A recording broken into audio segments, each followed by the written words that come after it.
You have popcorn for the stream? Is it that dramatic?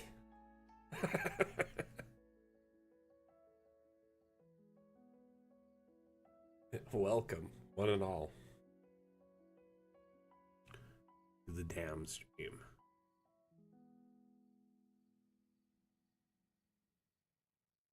Remember, BB, the events in Discord reflect your local region's time, so you can always double check those. You're like not 100% sure what time we start at. Oh, hey, thank you so much, Atlam. My voice is still a little scratchy. I am really fighting this, like, I guess cold? I don't know what to call it. The popcorn is a figment of my...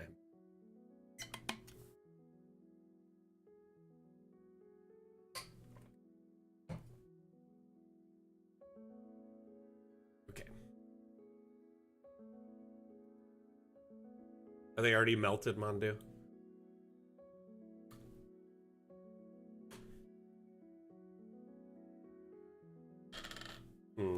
Oh. Covering the light. There we go.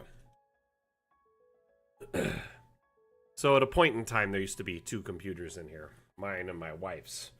But as my computer setup started like encroaching on her, she moved it into her crafting room, which I thought was a pretty wise idea. Like, I took the last 2 days really kind of nursing my throat and my voice. Still, eh.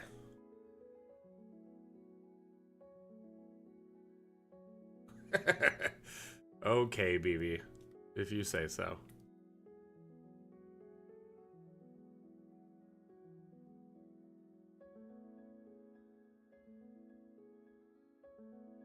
Is the weather still above me? Wait, what? What does that even mean? Okay, I have got Steam.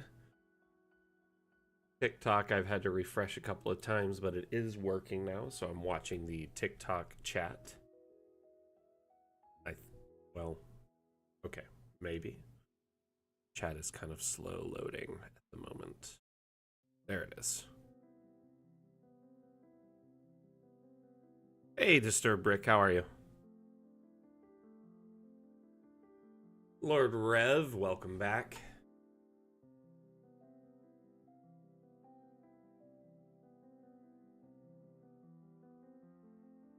Hey, Chim, how you doing?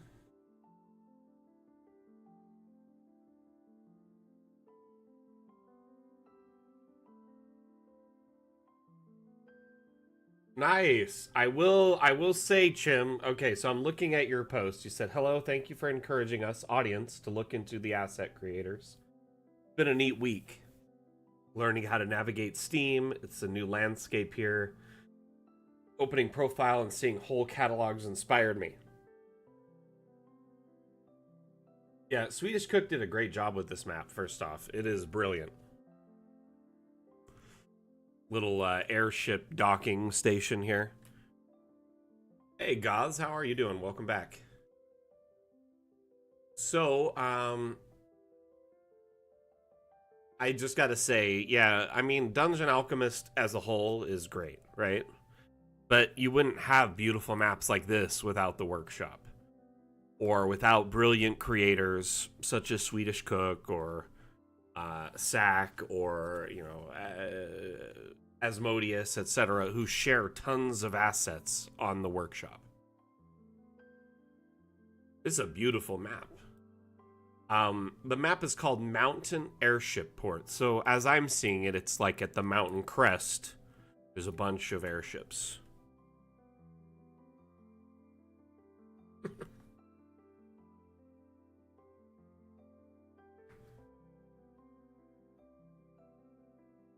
So, because I'm under the weather. Yeah, that makes sense. I think I'm just like, my voice is getting better and stronger, and I just... there's not enough days in the week to recover. Need to take like some serious time off. but cannot do that at the moment. Hey, see you later, Geronimo. You're always welcome, my friend. One thing I like to do on maps like this is to throw the night on it, because you can pop a token down here, and it really... Oh. Never mind. I messed up. Let me fix this. Watch. Really cool. Click this. Click this. I'm going to show the ceiling. Show it. Show it. I'm just kind of cheating at the moment by showing the sky in all these regions of the map. Okay.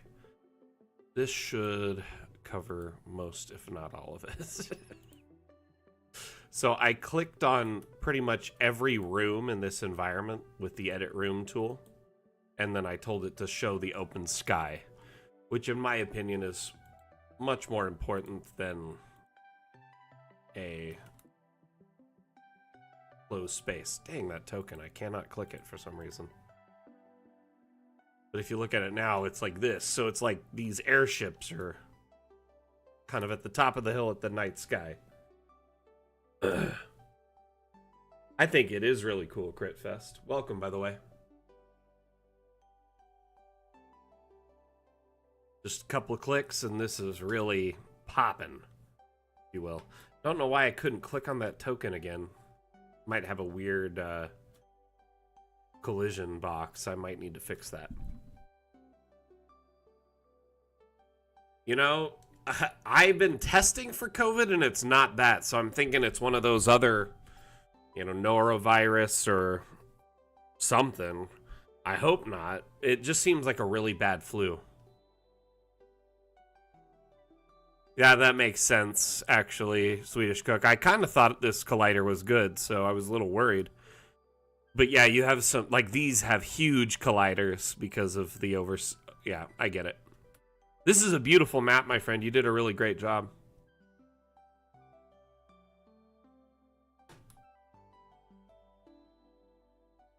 I hope you and Ant get better, Rev. Lots of soup, lots of rest.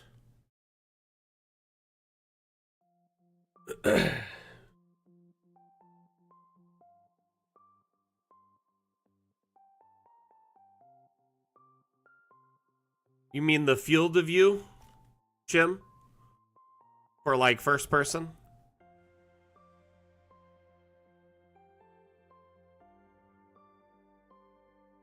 Gotcha.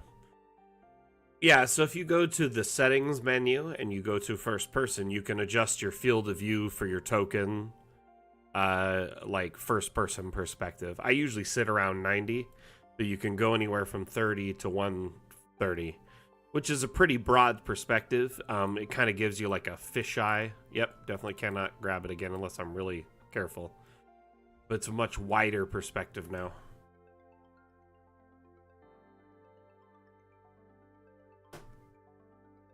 Quake, field of view win. When I play first person shooters, BB, I usually run 90 to 105. Like that's my like Goldilocks zone.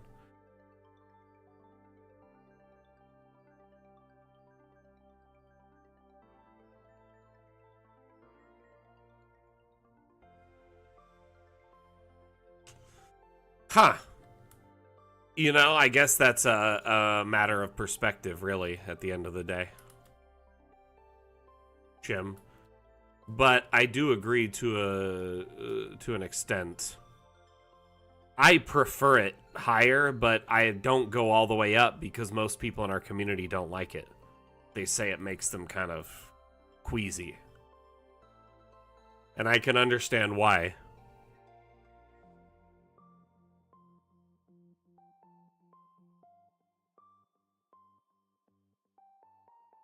Boo.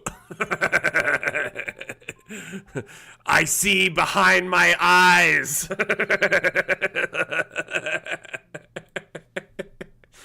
Oh my goodness, that's too much. I see everything.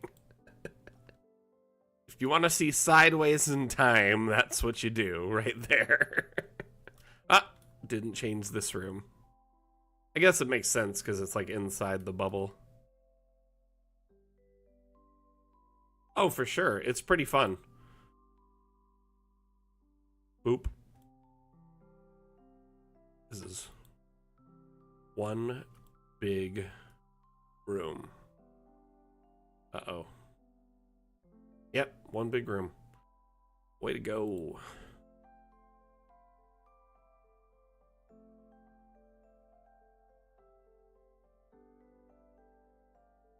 Boom. So essentially all I'm doing is clicking on the room tab, clicking the edit room tab, clicking on the room itself, and then just changing it so I can show the night sky. Which to me, I don't know, that's just personal preference. Is there any more out here? Yep. Boom. Got it. Boom goes the dynamite. Now you can walk this whole map and see like the night sky.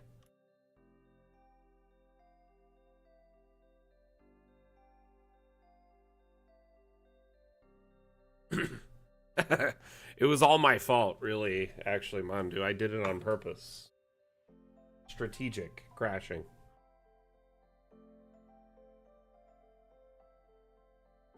Is this for a campaign I run? It actually isn't. No, this is someone else's map. I just am looking at it and enjoying it. I found this map on the Steam Workshop this morning, but it could be for a campaign I run. However, I'm currently not running a campaign. I'm just kind of in between campaigns at the moment. I am, however, a player in a campaign, and so always on the lookout for really cool maps and environments.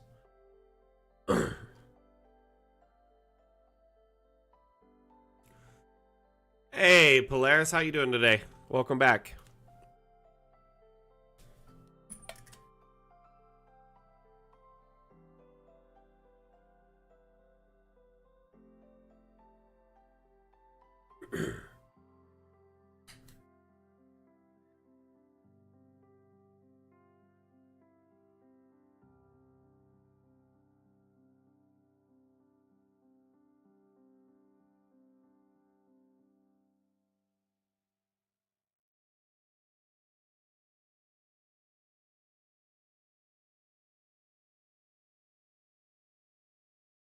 I like the desks right next to the like big crossbows, the heli pulleys just right there. Like, we mean business here. You're not getting across this line unless you pay. Say, I don't know.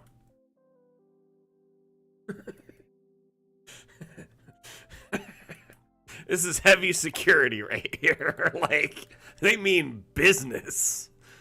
The pre-check, it is definitely serious.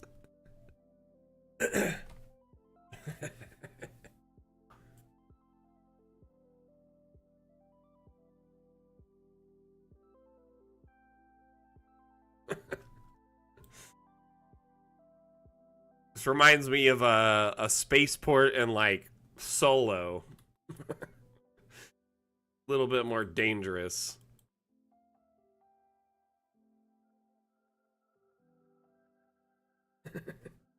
Right. You hear them cranking up the ballista.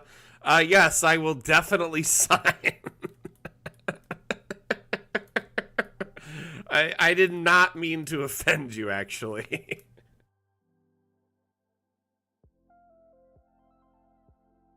Oh my gosh, right? Because monks can control missiles, which include arrows and the like, right? Ooh, I like this pre-check bar. This is fancy.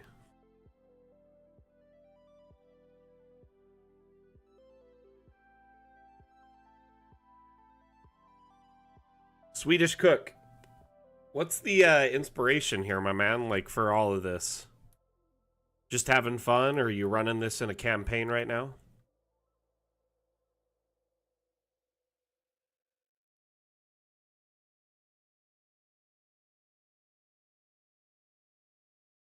Bullets? Jeez. Excuse me.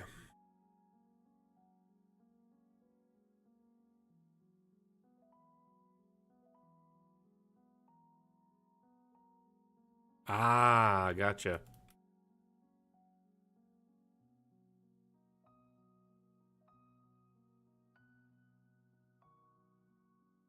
Declaration of all property and goods required.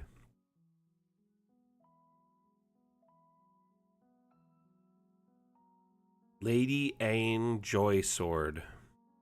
Wanted dead or alive. 2,500 GP. Dangerous and heavily armed.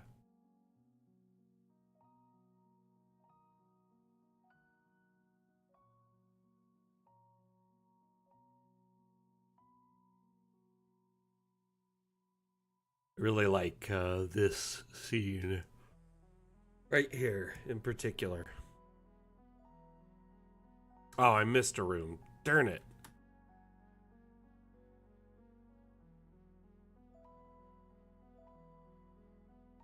Let me in. This is Dungeon Alchemist, the Kiwi Man. This is a map-making tool available on Steam that allows you to build maps for your tabletop RPG campaigns, and you can navigate them in first person to take screenshots and video to share with your players, like handouts. Yeah, for sure. There's a free demo, so you can try it out if you want to. But typically it's meant for top-down, kind of like this. So it looks like a tabletop gaming campaign. Welcome and thank you for asking. Appreciate you.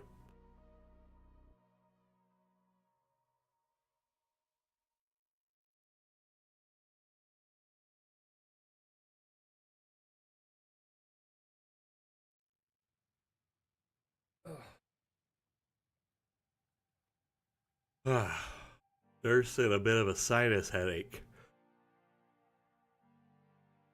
I'll be okay. Don't worry about me. I'm sure no one cares. These airships are dope. Really like them. Yeah, it is. I noticed that just now.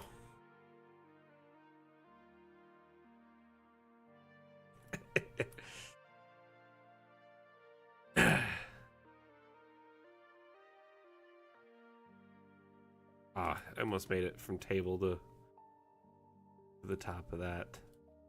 I really love how that one has like a big cutting edge on the front. That one looks brutal.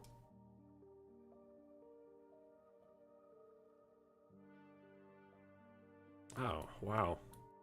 There are colliders here I can interact with. Should we sail into the sunset, everyone?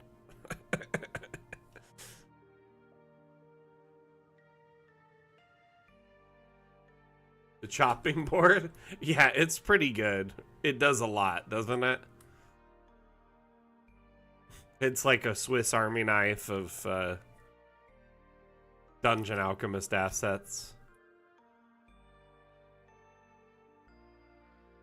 Sail anywhere but here. Rev, I can show you the world.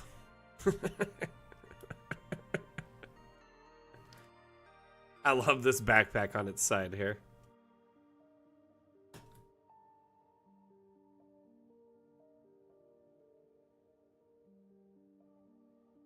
This map is pretty dope. I think you did a great job, Swedish Cook. I was really impressed by it. When I first saw it, I was like, wait, what? Downloaded it. Just had to share it with the whole audience today.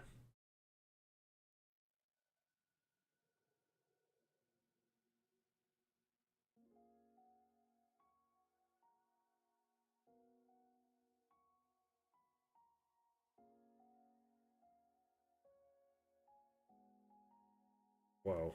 A pile of cat fur almost landed on my face. It was like, just dodged it. Trust me, it was there.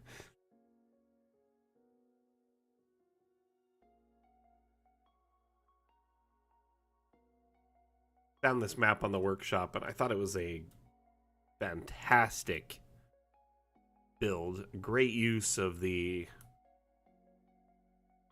like extra dimensional walls, allowing it to feel like you're in a pocket dimension, like a wizard's private library tucked away somewhere.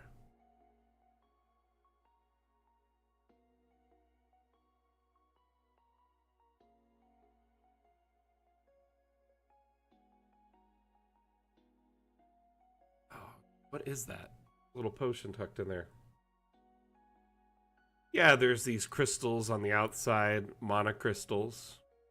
I'm not sure they act as a light source per se, but they're a really nice decorative piece.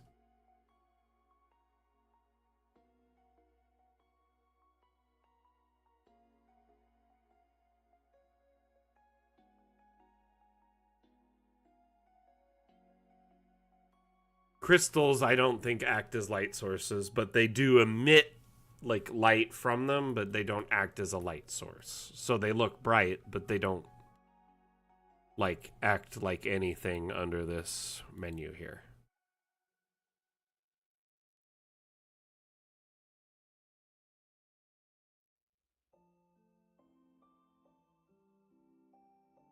This desk is intriguing.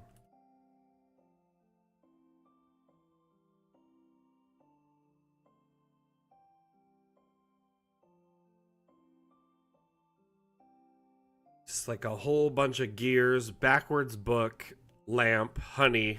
I don't know what happened here, but it sounds like an interesting experiment.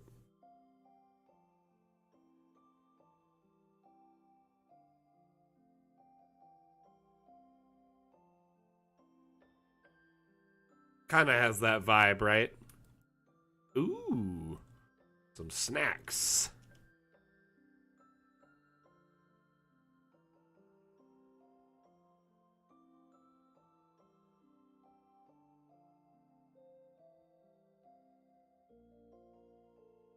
Hmm. What am I looking at here?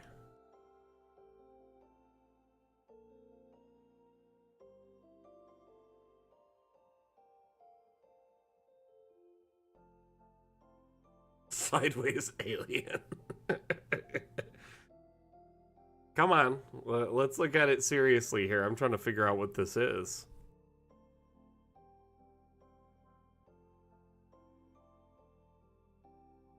Flutterby.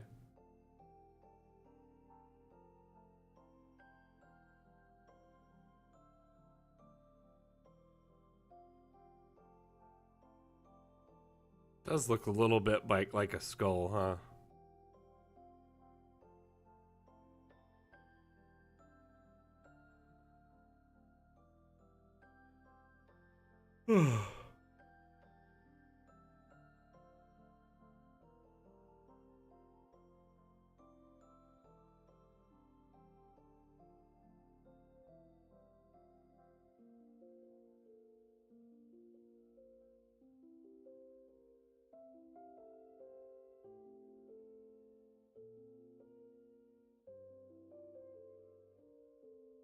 Whatever's going on in here, I don't want to be privy to it.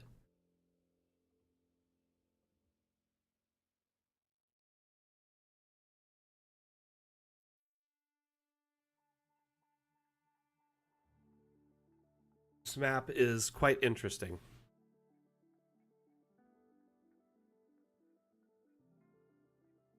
Bring all the beetroot. That's not what it's covering, my man. BB, that's not what it's covering at all. I'm not sure if you know. Oof.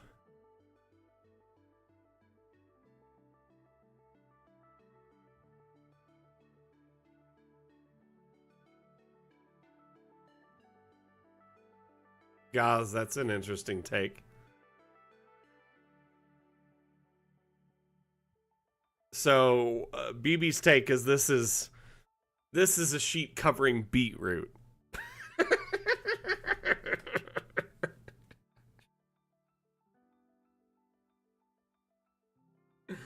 I'm dying, BB. That's a hot take.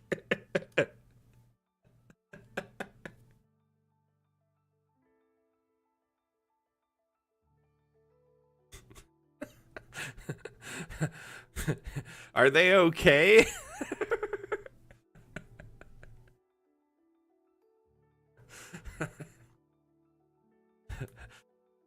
It's like when you see a clearly a skeleton. It's clearly beetroot. You can see, officer.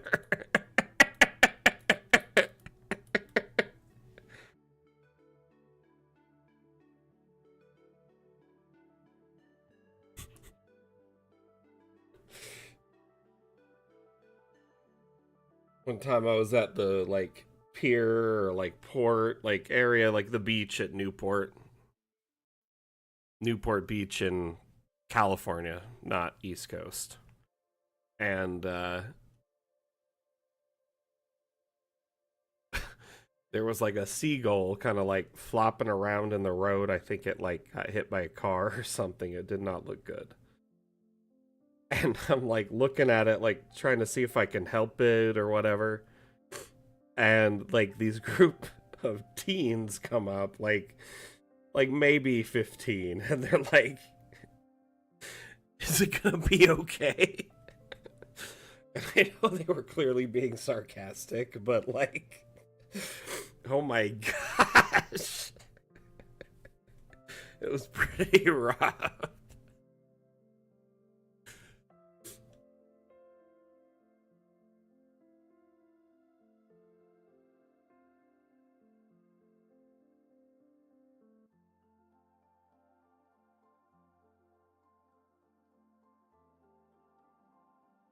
Hmm.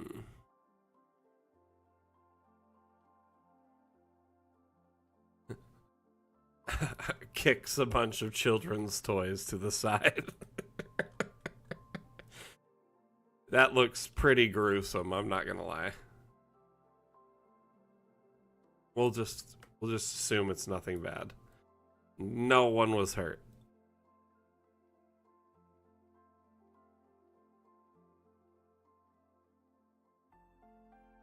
Okay.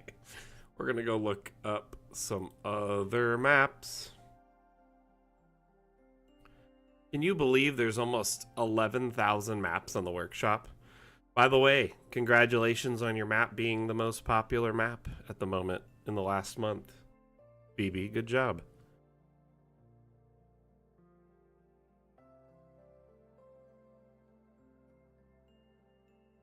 Ooh, that looks nice. Let's check that out.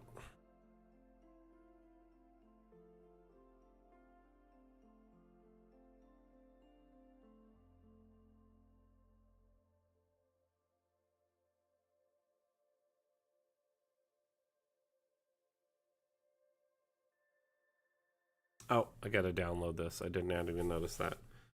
I'm like the annoying driver at the top of the turn lane who's looking at their phone, but then the light goes green and they don't even notice.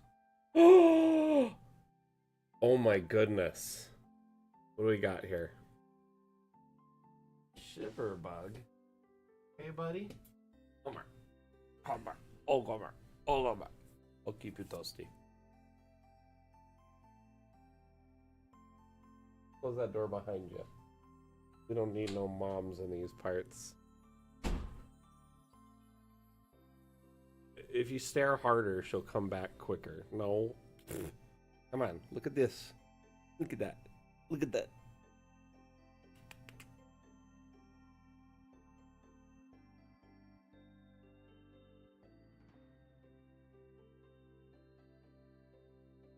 Right? That, it's a good map. It's the, previous Dam Challenge winner, right? He's in a donut wrap at the moment. This is just sprinkles. It's a chocolate donut with sprinkles. Why are you so shivery? Oh my goodness. Get under there. Come here. I got you. I got you. Oh my goodness.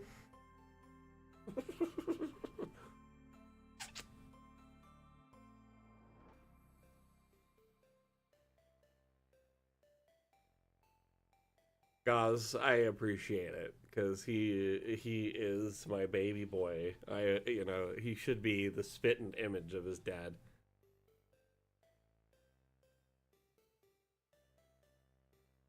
Shivery. Why are you so cold?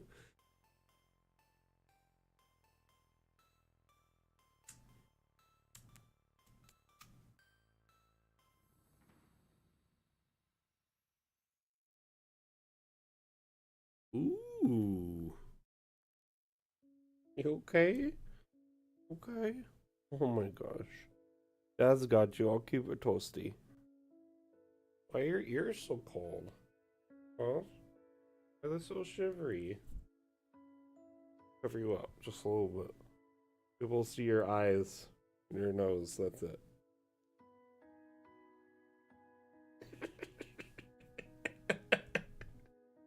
See Morito. Yes, Atlam, correct.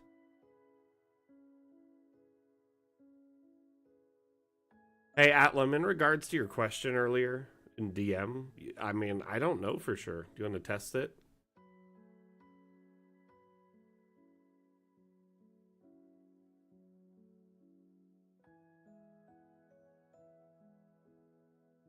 I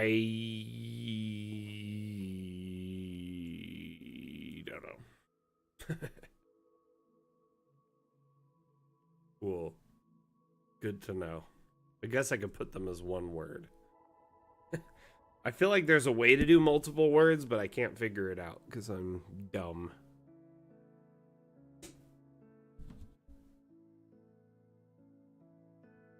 Hey, John, thank you for the like over on Facebook. Much appreciated. Are you cold?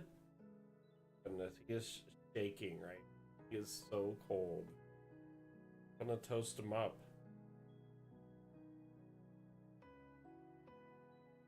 Dad's got you. Okay. It's okay. It's okay.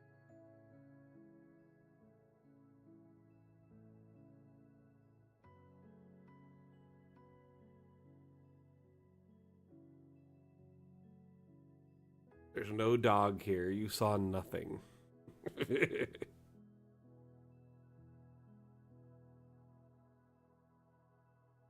Trust me. This is just a donut. Not a dog.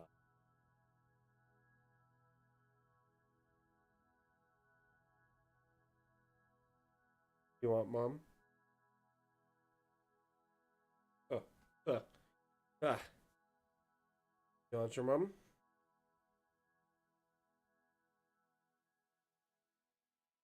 Okay. He is shivering so hard. Right? Oh, good. Oh, the good boy. Hey, you. Cold? A little bit. Is ready for his mother. Got him really toasted. Fuck. Oh. Okay. That was cute puppy time, but I think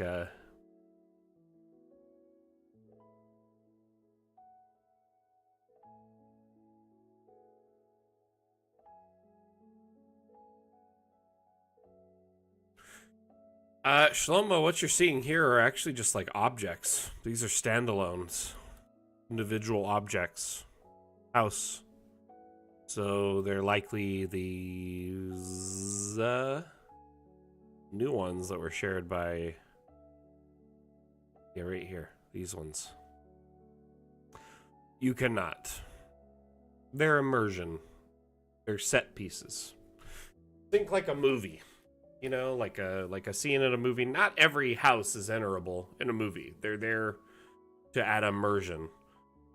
Some of them are, and that's kind of how you should guide your campaign. So a few of these areas may be accessible. And if you want a player to enter one of them, you could always have an accompanying map that showcases the inside of one of these buildings.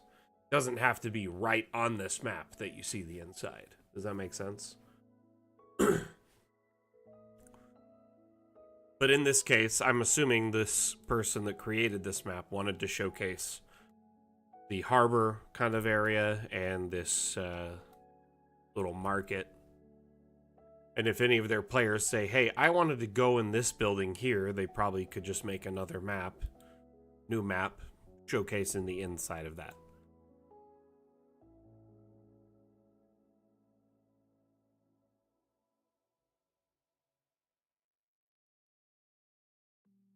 Right, Atlam, if only. It's like Dungeon Alchemist may give you the tools to do this. On the fly. Alex, critical dispersion ruins my immersion. Oh my goodness, Alex. Oh my goodness. You're a rhymer and you didn't even know it. This bird is tripping me out.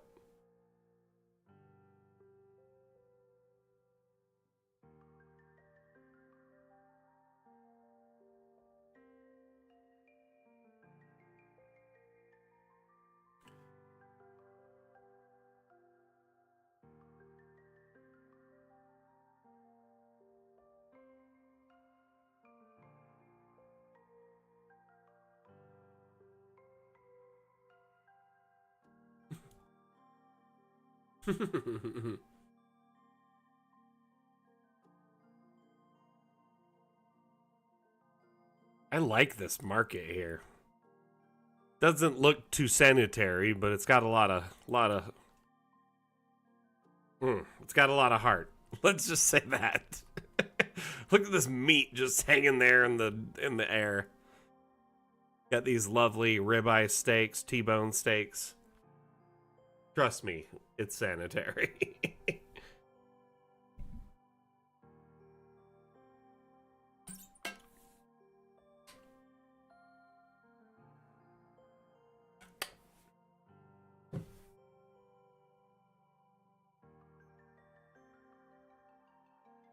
Oh, there's plenty of GMs in our community who tell me that they just have to whip up a map on the fly because their players will, you know, go a different direction they didn't plan on or go inside somewhere they didn't anticipate. You never know what your players will be interested in. There, raise of hands, actually. Have any of you had to whip up a map on the fly because your players didn't really like follow your kind of your let's just say not railroad but guardrails? You know what I mean? +1 from Atlam. I'm sure it happens a lot. You'll set up an entire map or a sequence or encounter sequence and your players just ignore it entirely or do something else.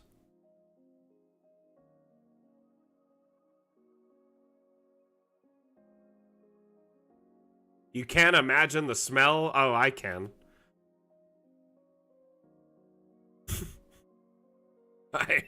I do not even want to be within 50 feet of this meat right now.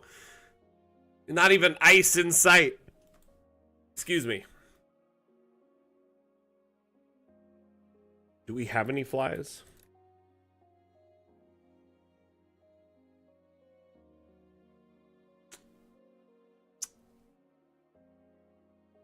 We do have bees. And then we could make the bee like really small, make it look like a fly.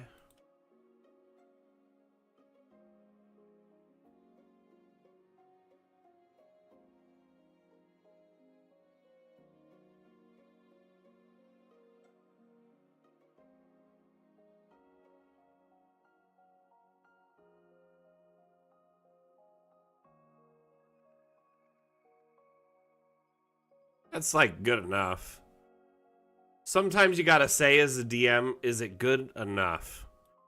Perfect is like really something we shouldn't be striving for because it's impossible at the end of the day.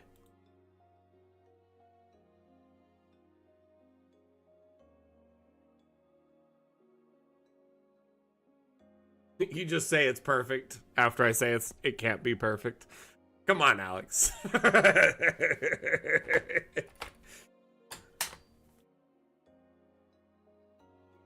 Good as it can be.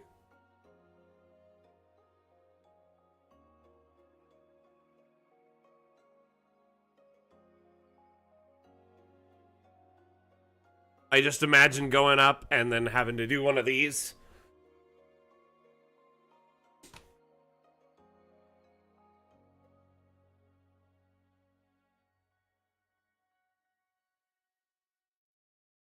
Ugh.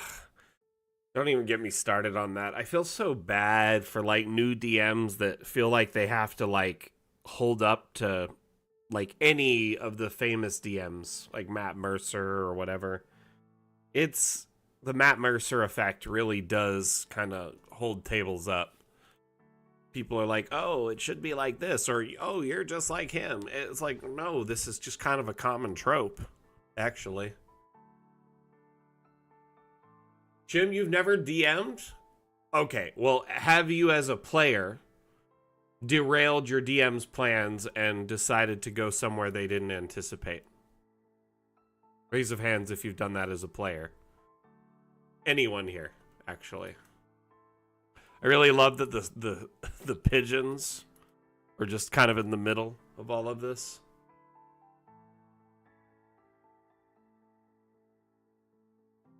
While I love that D&D is getting this mainstream like popularity finally after years and years of being kind of ostracized and pushed to the side and um, punished to a degree, I think it's great that there are like mainstream DMs. Dimension 20 is really enjoyable. I like what they're doing there a lot. Um, I'm not as big of a fan of Critical Role. It just feels too scripted to me. And I don't know. That's just personal preference. But ultimately, I love that this like kind of modern era is getting ushered in with all of these brilliant caretakers of Dungeons and Dragons and tabletop gaming. Um, I personally just kind of wish that so many tables didn't base their gameplay off of their experiences from these like streams and YouTube videos, and maybe just realize that it's kind of an organic experience that turns into whatever. And that's the best and most fun part about these games. Is it's at the end of the day, it's really not like um a scripted kind of streamlined railroaded experience like video games or movies or books that it can be whatever at the end of the day.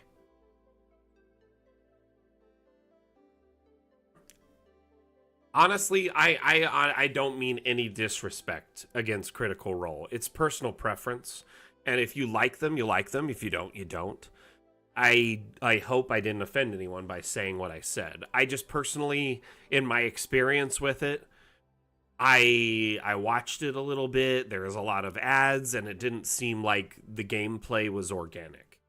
And I don't know, like that was just kind of my 2 cents on the few hours I experienced.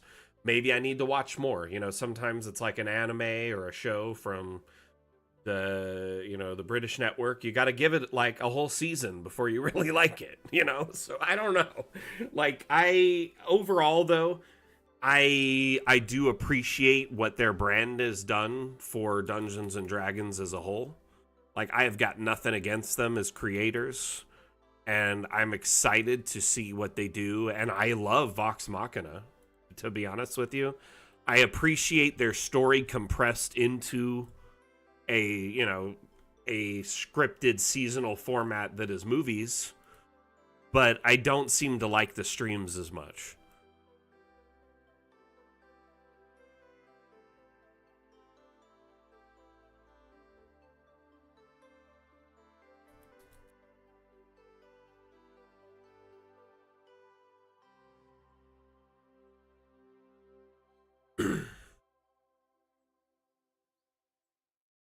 I definitely think Brennan as a DM is, I think, just a more wholesome and like entertaining DM.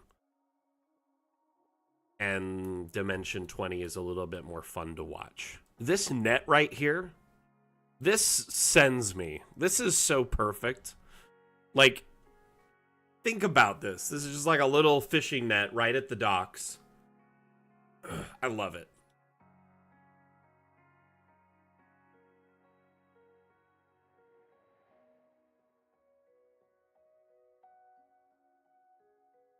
Oh no, Mondu. Yeah, fixing a airship with mending is something most DMs don't expect. I mean, like, mending is a really underrated spell until it gets that moment to shine, right? Then it's like chef's kiss.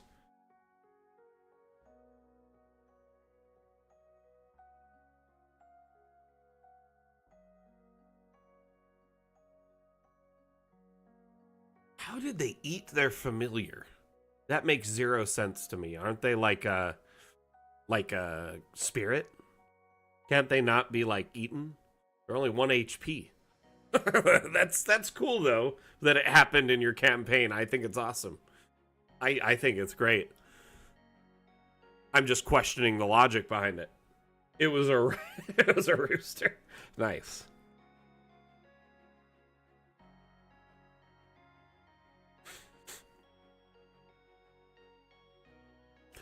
I think that's why I appreciate Brennan a little bit more, is because he's more impulsive and off the cuff instead of, it doesn't feel as scripted. Does that make sense? I think at a time Critical Role was that way too, but they've gotten so big they kind of have to guide the story to a degree, or it's like their entire plans get derailed. Hey, Primal, welcome back. How you doing, my friend?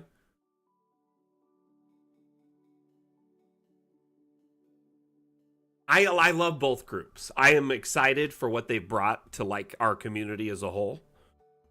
Like shows like Stranger Things and, groups, streaming groups like, Critical Role and Dimension 20 and shows like Vox Machina and the D&D movie. It is definitely changed the landscape for tabletop gaming.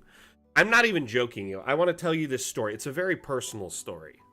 So I hope you kind of see it for what it is. I come from a very religious family. I grew up in Utah. You can connect the dots. And my mom didn't really like, Pokemon or Simpsons or Futurama. Definitely not D&D because that was devil worshipping. What time do I start streaming, Robin? That's a good question. Sorry to get sidetracked with that. I usually start at 12 p.m. Pacific. That is 3 p.m. Eastern or 8 p.m. UTC. And then we stream for a couple of hours, typically. By the way, welcome. How are you doing today? So, growing up, I was really not allowed to play D&D or, like, get into anything like that, right? And I would do it on the side kind of secretly. And my mom kind of was like all into satanic panic, super religious. So I've kind of told about that. I say that off the cuff. But just like recently, not even like within the last year. My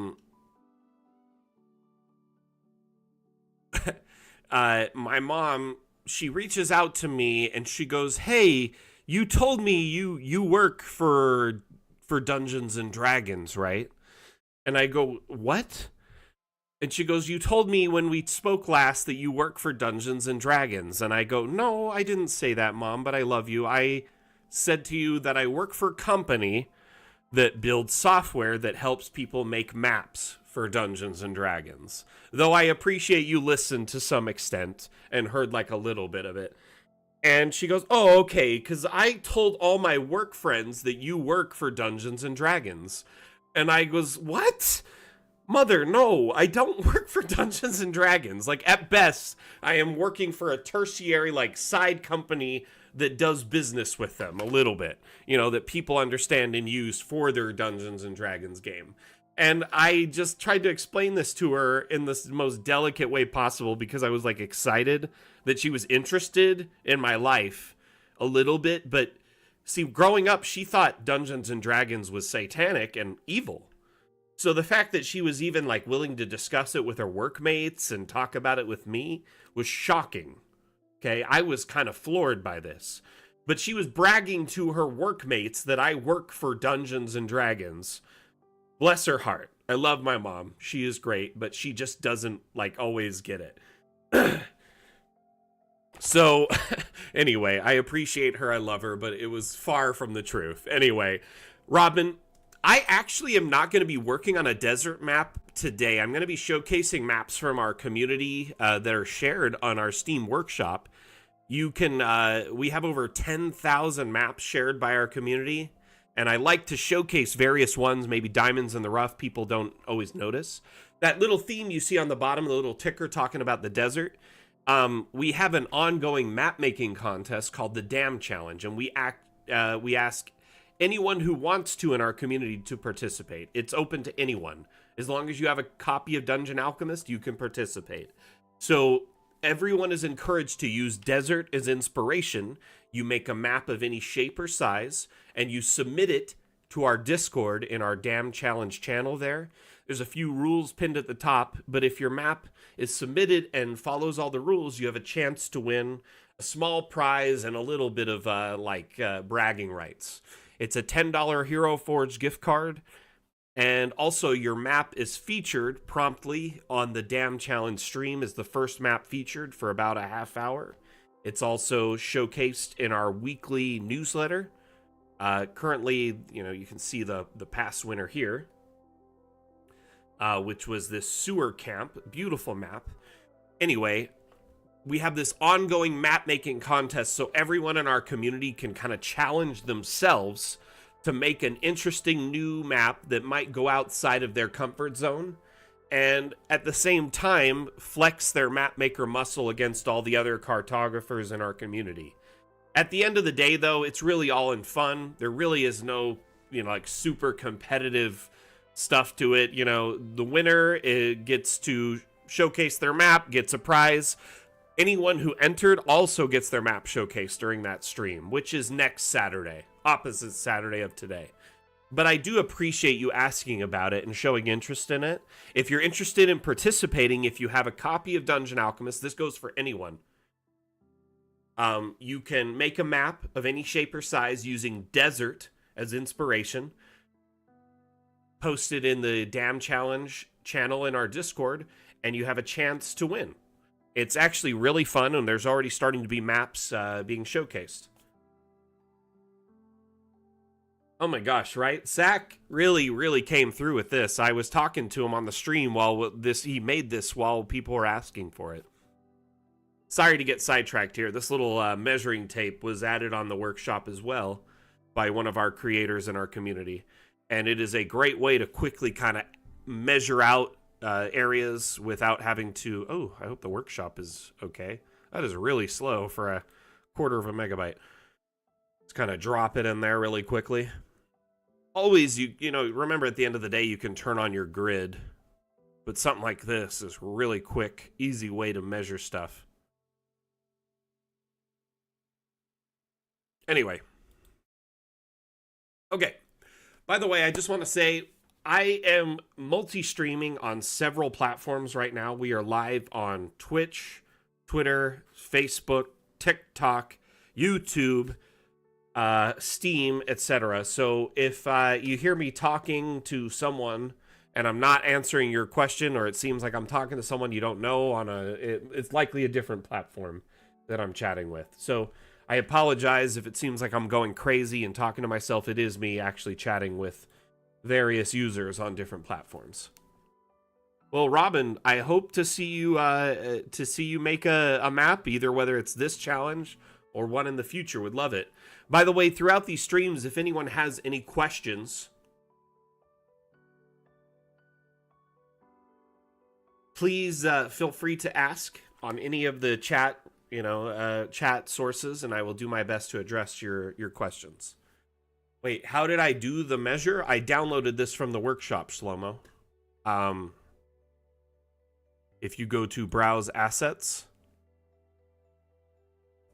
and then it's right here in the front. It's top and center. It's also in the Cartomancer Chronicles, easy to find if you just go to read latest edition.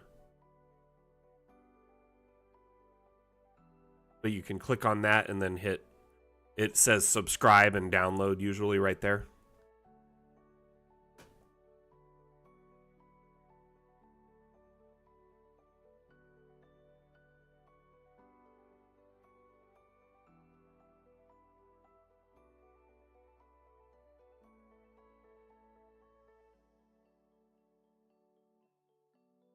This map is impressive for its size.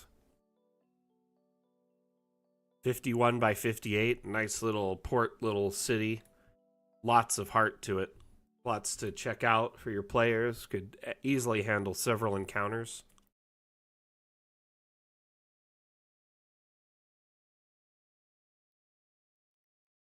Man, I really can't wait until we dive into ICs or water worlds, which will expand our abilities to offer like much better ports and waterways and the like. Disturbed Rift, it would be very, very cool to be able to see a Sarlacc pit. I think there has been a few kind of Sarlacc pit style maps done in the past. I don't remember their names offhand, but there has been a couple that have been uploaded to the workshop.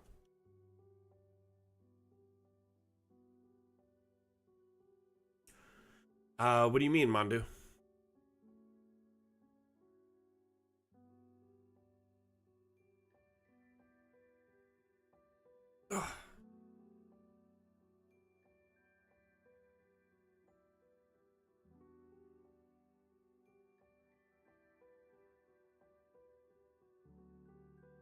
Hmm.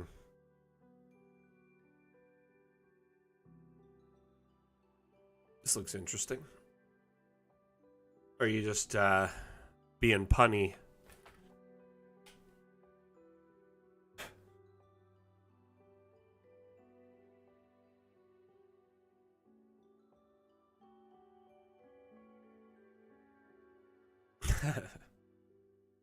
You know me.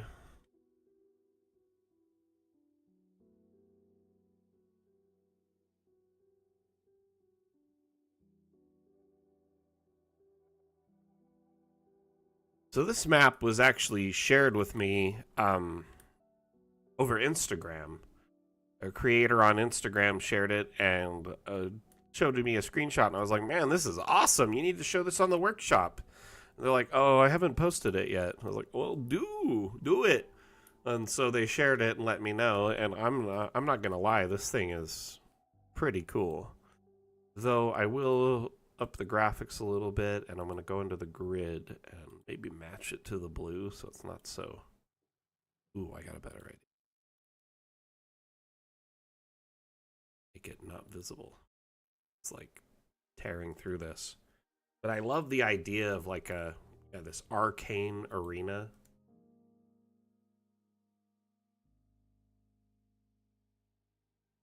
What is this, Tron?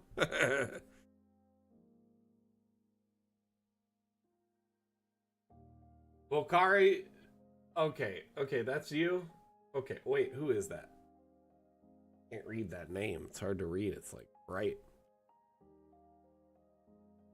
Volkihar Hunter. Nice. That is yours? Okay, cool. It's hard for me to always match names up to like usernames on separate platforms.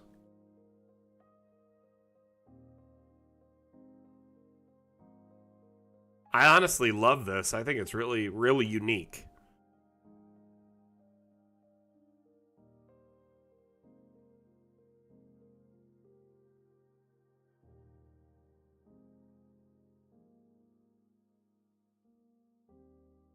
Volkihar Hunter. You know, I have not played much Skyrim, so I'm a little, like, I guess, ignorant to all that.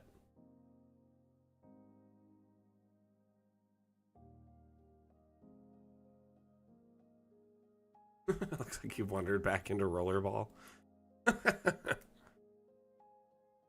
BB used to do rollerball. That's epic.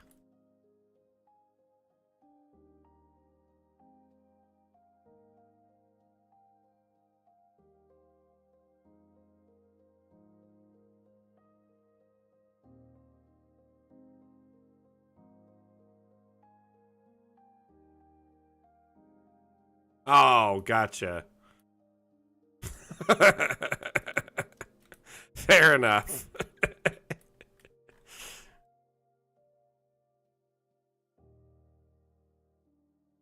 This is cool.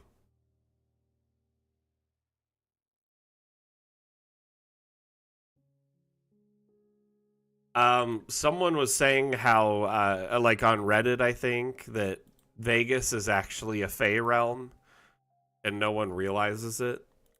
And Vegas is where I live, so I found this kind of amusing. They were saying that, you know, if you told anyone that about a place where you could go to where it's awake and running 24 hours a day and there's brilliant light shining and like always, you know, somewhere you can go to get food or entertainment. And though when you're inside of these places, your concept of time slowly becomes warped and distorted and slowed to the point where you kind of lose track and days and nights meld and you don't know how long you've been there. And at the end of it all of your money is seemingly disappeared.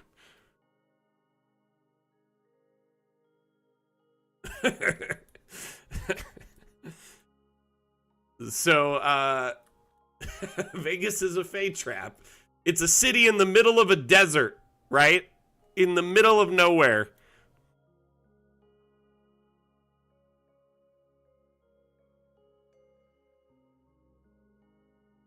So the closest thing to a Fey trap in the United States, I'd imagine, is Las Vegas.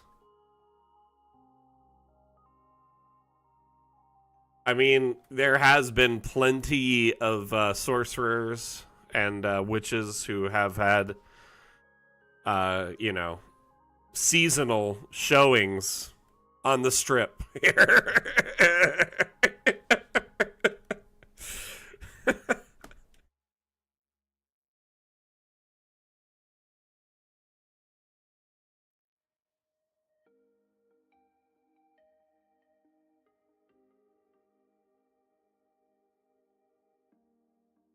So when you write it out on paper, Vegas does sound very sketchy.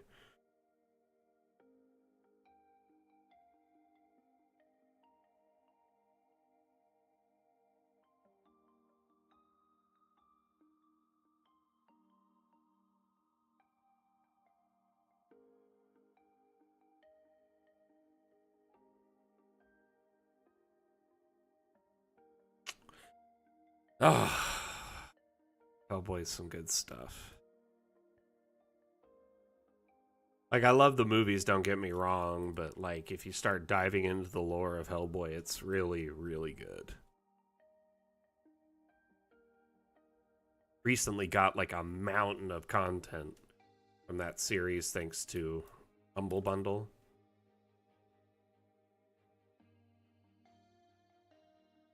In top down, this just looks, like, really interesting.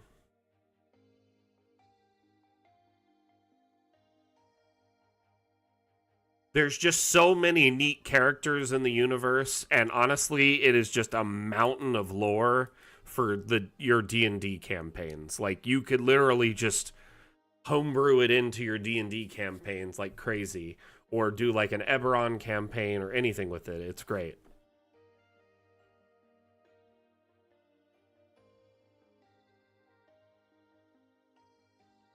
Hey, see you later, Polaris. Have a good one. Thank you for being here. Yeah, it's true. Vegas is pretty sketchy. That's why I live like on the outskirts of town and never go down to the strip unless I have to for work. Like hardly ever.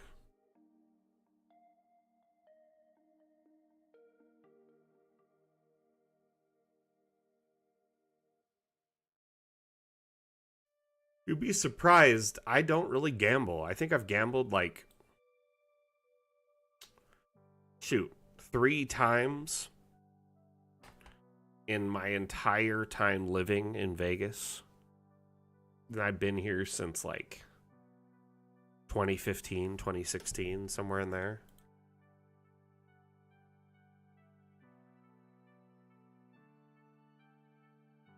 Really that hard? Not that hard to not gamble at the end of the day. Like,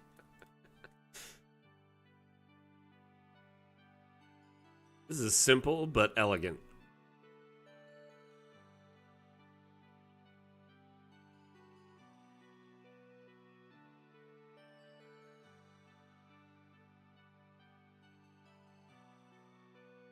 So I once went to a bar with my wife and friends, and they had like the little tables with like the screens built in. I did some gambling there, and I covered my whole tab.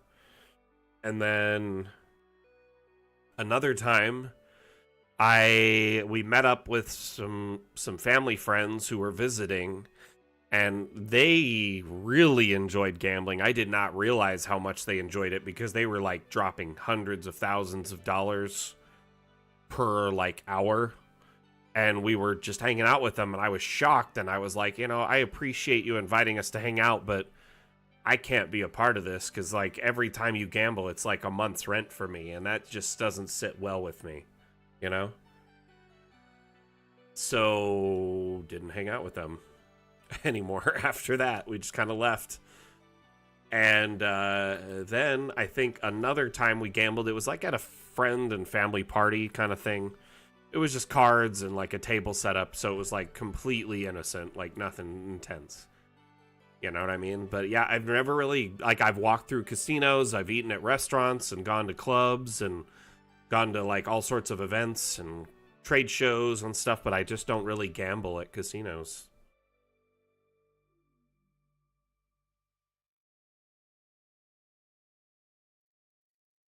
I had nothing against people who gamble. It's not my cup of tea, though. I enjoy it in video games like Red Dead and stuff. GTA, it's okay. I don't mind doing it in D&D. I think when it starts branching out into the real world and into my real bank account, I don't like it that much.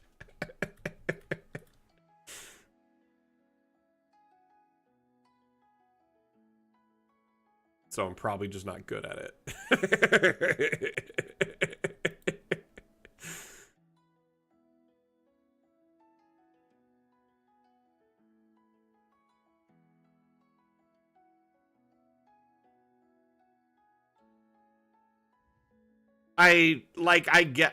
I could see how when like money is like no object to you at the end of the day, it could really just be like fun to just throw it away. You know what I mean? Um, but when you work very, very hard for it, it's very hard to gamble it all away, in my opinion. Right? I'm hoping to track down some of those charlatans dice and just I'll play it off with my character being like I didn't know they were actually nefarious, and I just thought like whatever I thought was happening, like, oh, I want a 20, and it would roll a 20 because that's like how charlatan dice work. Oof, this looks evil. Look at that. That's quite the arena. 2 men enter, no men leave, because they are cut to pieces. Look at these saw blades. Holy cow.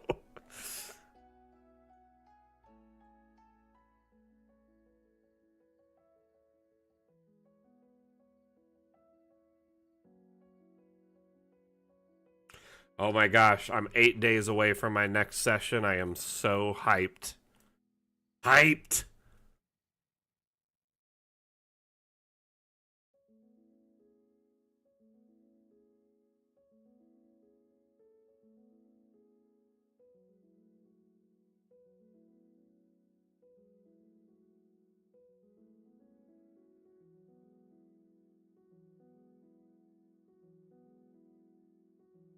That makes it so much easier to watch when they're at different intervals.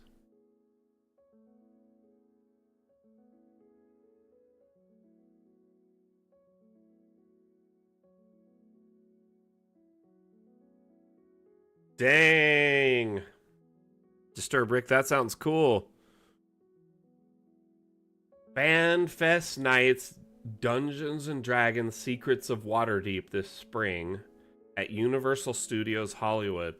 That'll definitely bring in a lot of people. Alex, I like that one. That's a good rhymer. 2 men enter, 1 man crits. Guess who's sleeping in the pits?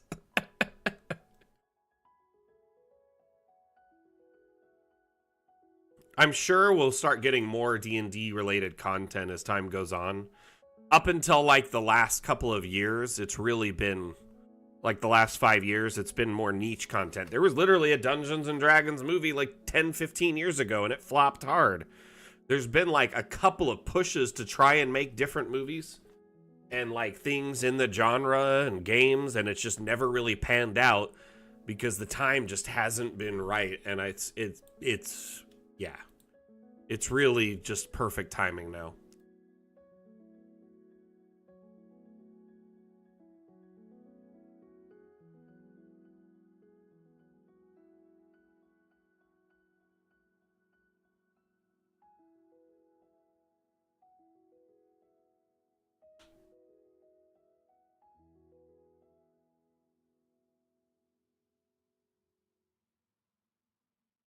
Don't take money, don't take fame. So there's gonna be Back to the Future. I guess that makes sense at their park, right? But yeah, Secrets of Waterdeep would be pretty cool in like a big park.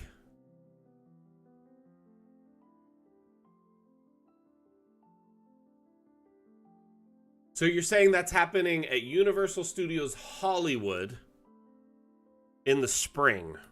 Interesting. I'll have to look into that. Though I'm too, like, sheltered to go out much anymore.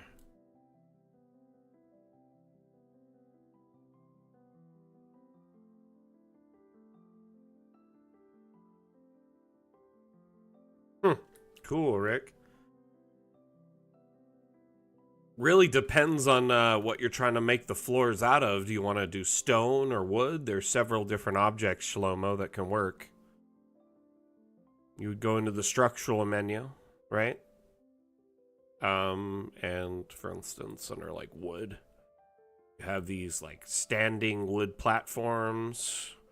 And then as you scroll down, maybe not in this one. I think it's called plank.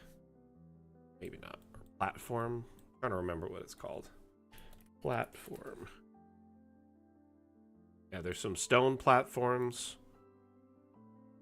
There's some wooden platforms. These ones work really great for floors, especially if you disable the collisions. Then you can raise it up. Just kind of make sure they're all snapping together.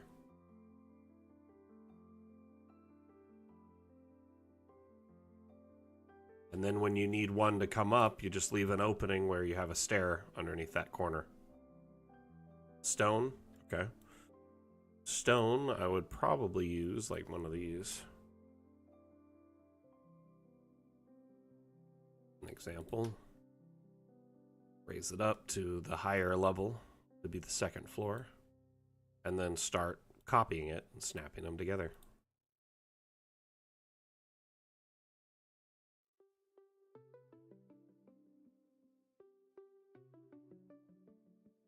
So there's several different stone options throughout.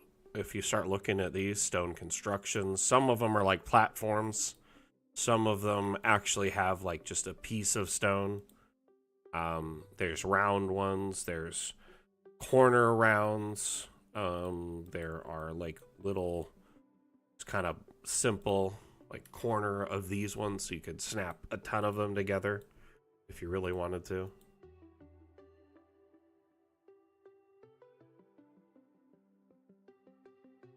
That's just one of those, just raised up.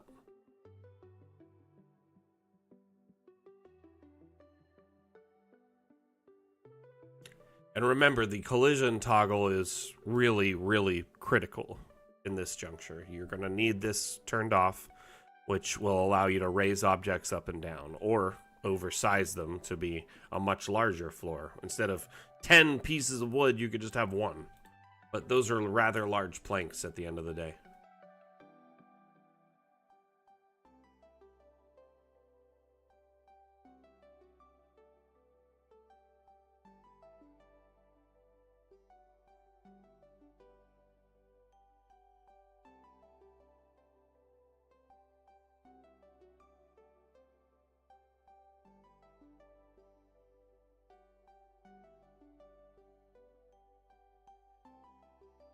When I add it, I typed platform and found it. I'm not 100% certain where it's stored at.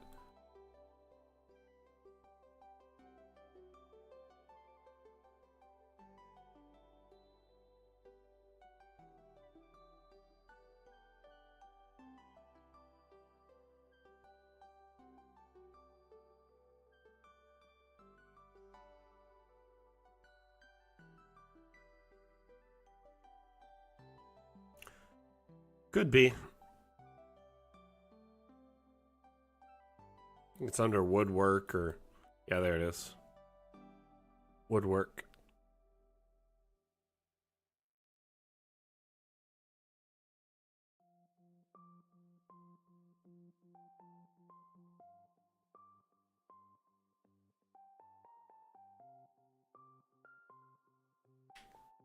Wooden platforms doesn't have it, which you would think that's where it'd be, but whatever.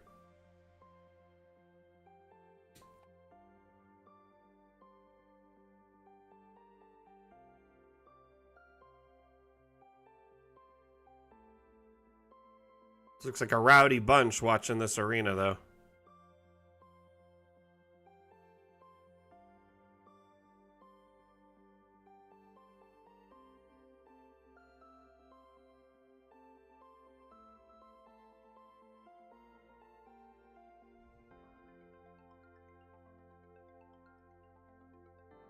Yeah, it's under woodwork right there.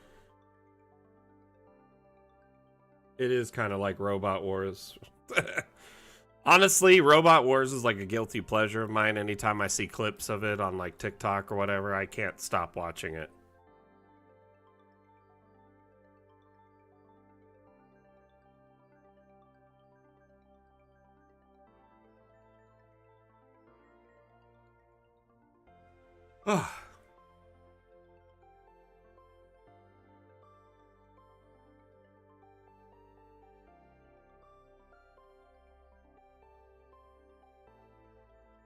Look at most recent.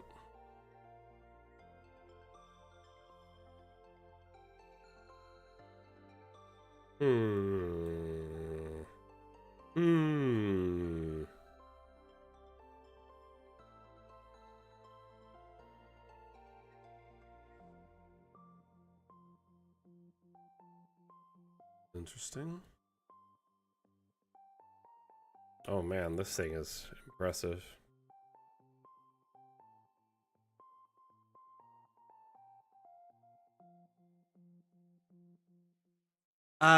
The game you're looking at is called Dungeon Alchemist. It's a map making tool that allows you to build maps for your fantasy based tabletop gaming type.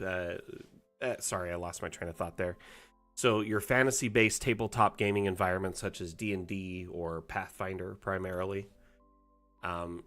So it's not so much as a game as it is a map making utility, but definitely a lot of people use it like it's a game. It's pretty fun to just build maps for, you know, casual enjoyment. Hey, Geronimo, welcome back.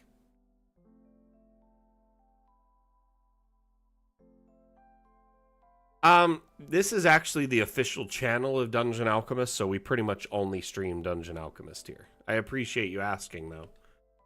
So all we do is showcase maps and, you know, cool things you can do with our tool.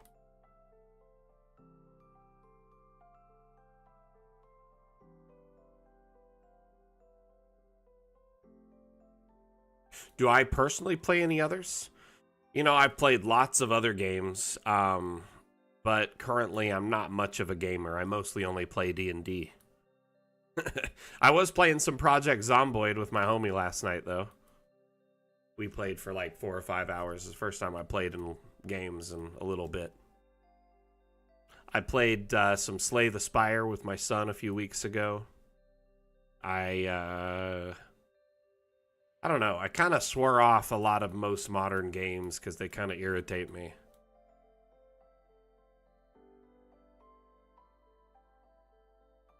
Oh my gosh, Geronimo, I'm so sorry.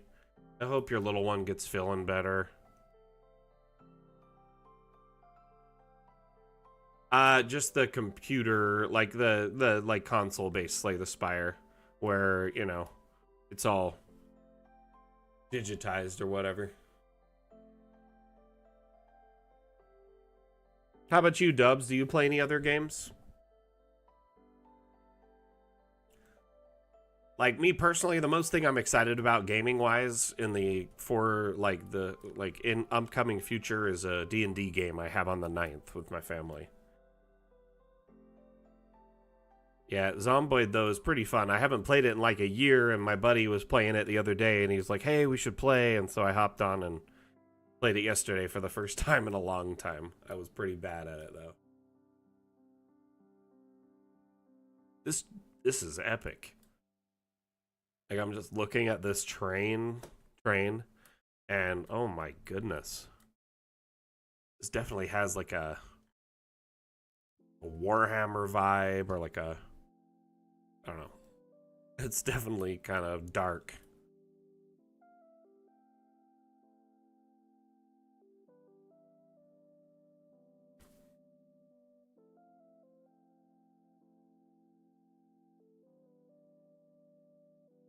I didn't even know there was a tabletop Slay the Spire, Mondu. That's pretty cool. I have to look into that.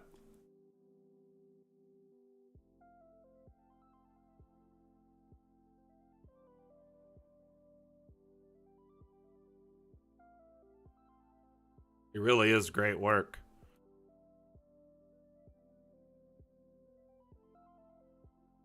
That's shared by Kaushi Dono on Discord. So they have a different name on Discord than they do on Steam.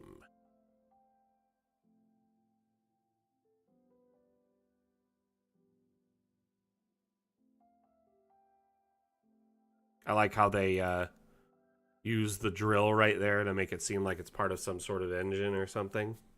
Because that's just like that big drill.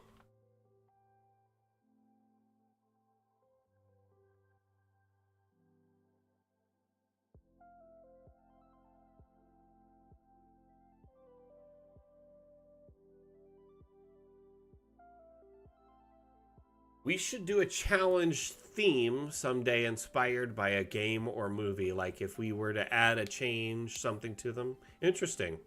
That's a good idea, Riot Girl. I like that. Primal Edge, time to go cook dinner for the Demon's Ponds groovy stream today. See y'all next time. Hey, thank you for being here, Primal. Appreciate you. You're welcome back anytime.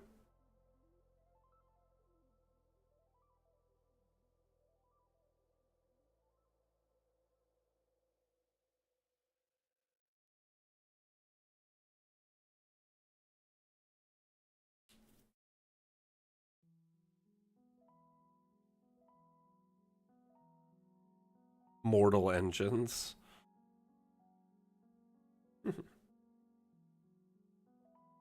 Oh.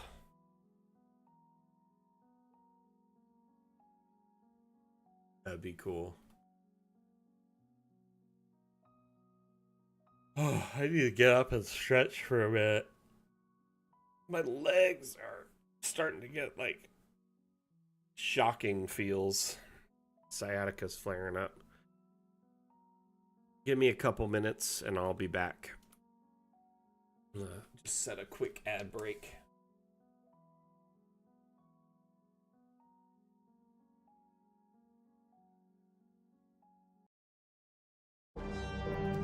Dungeon Alchemist is an AI-powered map-making application that allows you to make amazing maps in just a few clicks.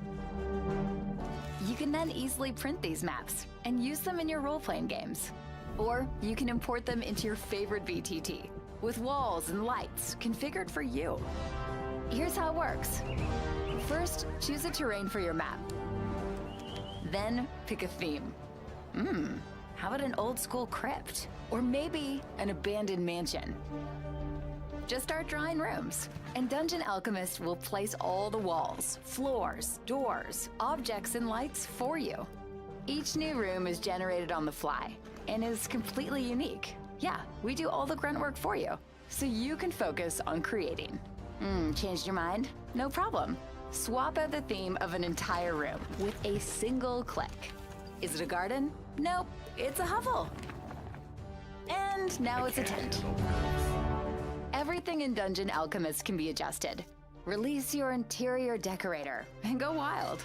Recolor potions, mess with the light. Set the house ablaze.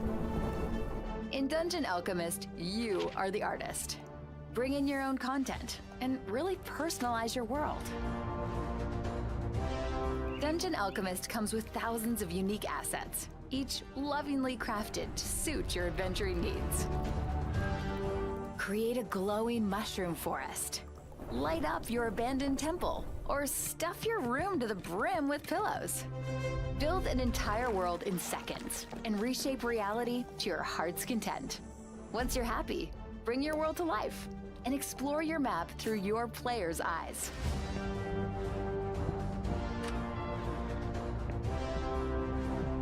Come along with us and let Dungeon Alchemist upgrade your role-playing experience to the next level.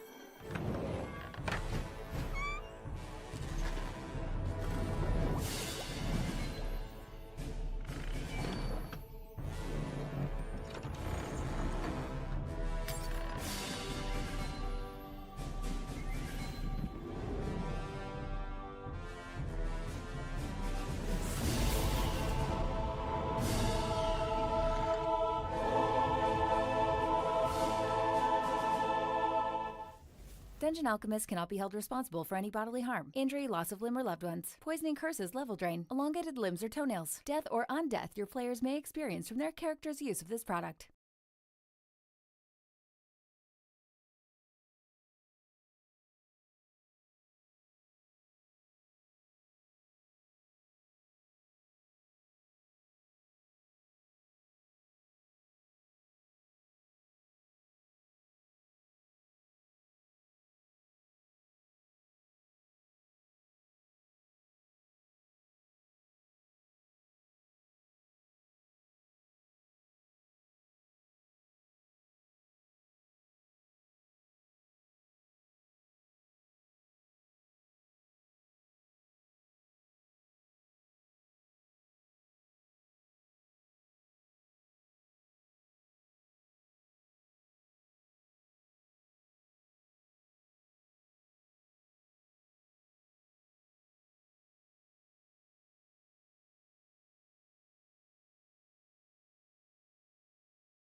I know I was muted. I was just messing around.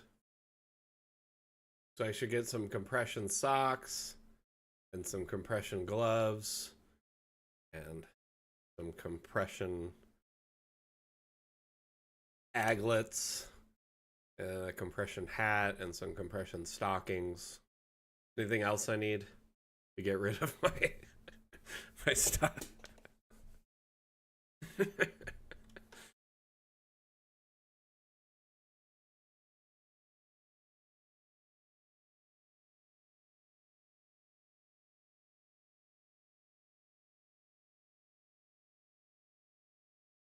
So, how was the ad break?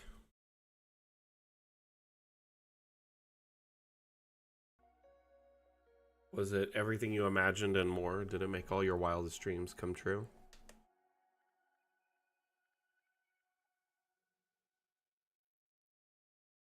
Let's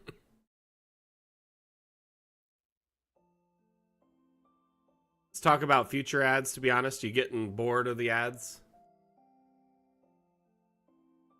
Dyson, did you change the color of your name just ever so slightly today?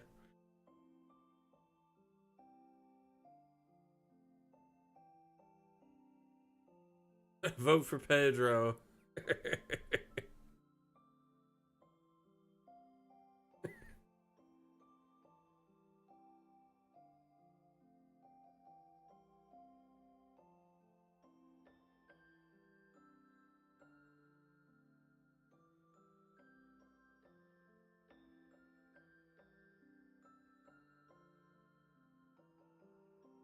Hmm.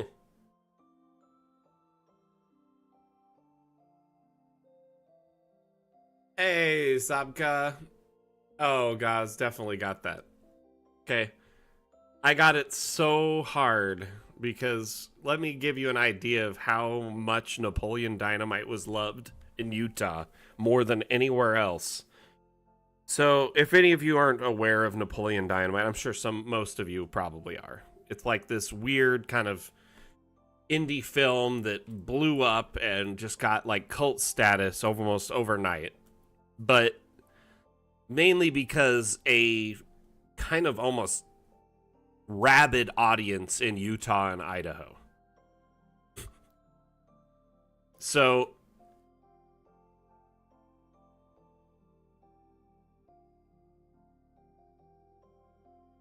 yeah, I mean, basically it's a movie about a really kind of odd young man in basically southern Idaho, northern Utah area, who kind of just has a weird way of living and his family is a little bit off. And guess what? That's pretty much like how most of Utah and Idaho is. It's where I grew up, and it's exactly like that. I knew a few people like that in the movie, and it was just funny to me for that reason. And I worked at Best Buy at the time when this movie came out. We couldn't keep it on the shelves. It was sold out constantly.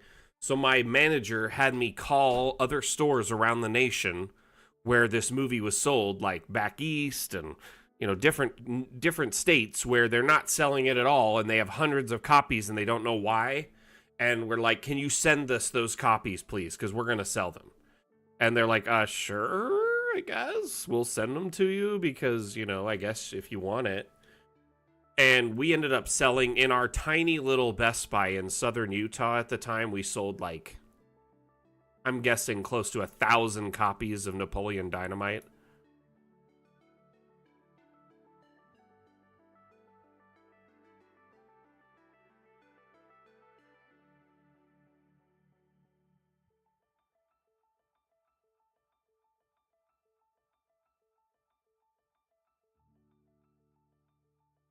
Shlomo, that sounds like a really tricky build. Have you tried looking to see if any of the theaters on the workshop might work for your needs?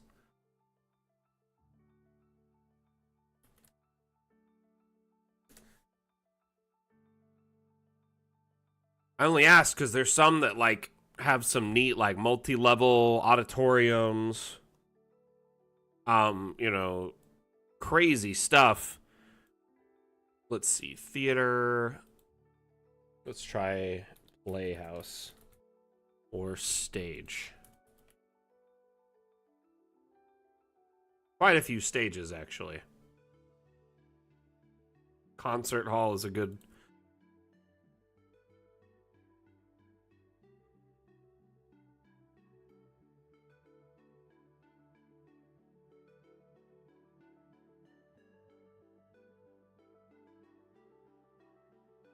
There's a few that could probably niche into what you're looking.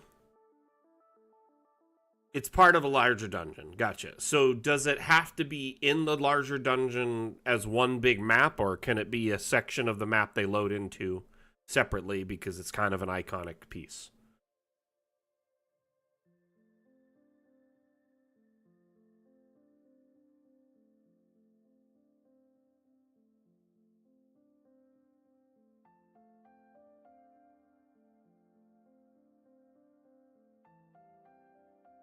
Hey, it's fair, Rev. Not everyone enjoyed the movie. It is kind of a weird movie.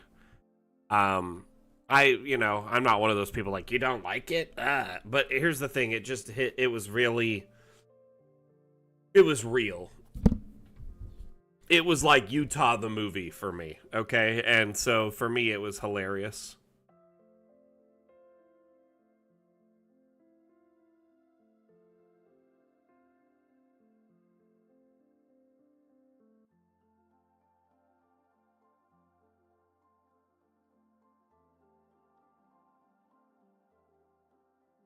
So, Shlomo, as you start making the map more complex, you're starting to get diminishing returns on your time, right?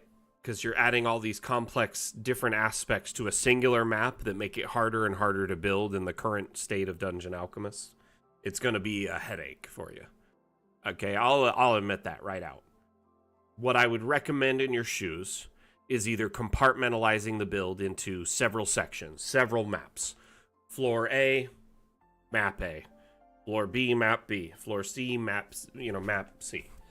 If it's a large dungeon that you have them going into a theater at some point, once they enter a door or the point to go into it, then have the theater be a separate scene. That way you don't need to have a huge theater inside of a massive dungeon, something your players may not be able to load on the back end. Ultimately, it's usually wise to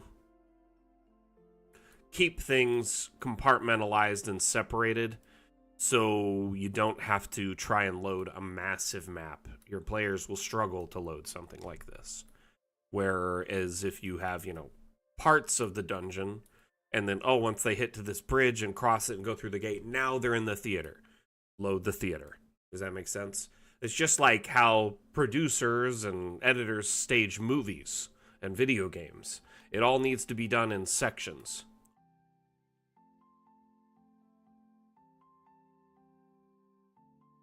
This is a big map, eh?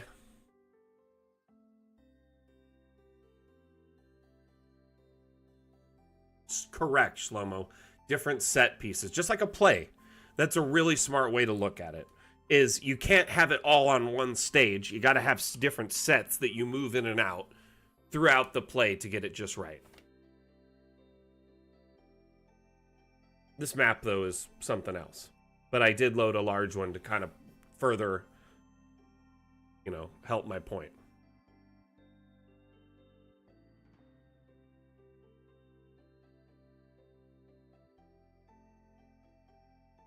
Gotcha.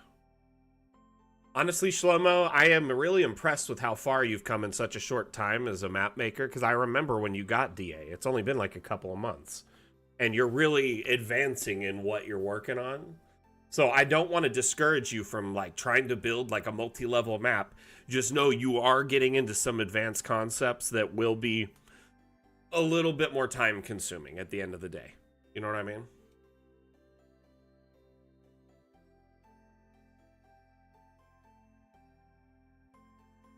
Forty and those darn rats.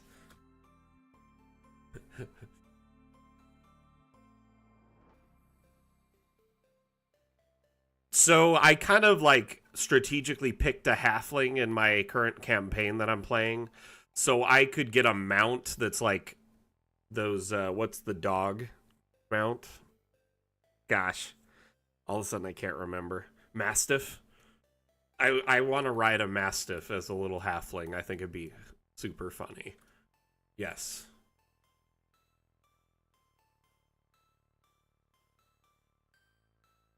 I want to get a barded, get it all armored up and ride the Mastiff and have it have gear packs and stuff on it, because it could carry all my stuff and it would be nothing to it.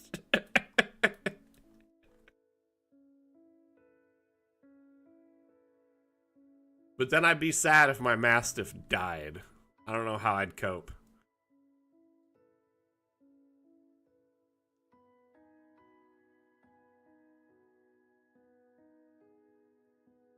Like, I really do appreciate how thick these walls are. Summon Mastiff. Interesting.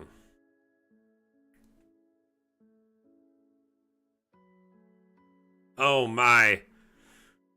So whenever I can, I try to get a robe of useful items. Like if it's available for sale, or if I can make one or get a hold of one, I will get it. It's one of my favorite items in the game because pretty much odds are in your favor of making a ton of money off of it. Like almost always, even if you buy one, you will almost always end up making more money because of the just base items it comes with, plus the patches that come with other things that are more often than not gems or gold or silver and other things that just have an inherent value to them. Plus you can keep it in patch form until you're ready to need it. So it's super light.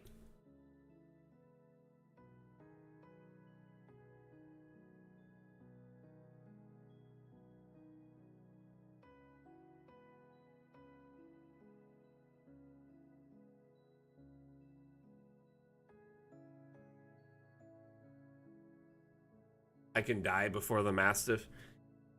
I don't know if I want to dedicate a whole feat to it. It's more just like I want to ride around on it from time to time and have it carry my stuff. I don't know if I'm going to do combat with it because I'm a wizard. And I'm also a divination wizard, and I have the lucky feat. So, like, I could probably prevent it from dying pretty easily.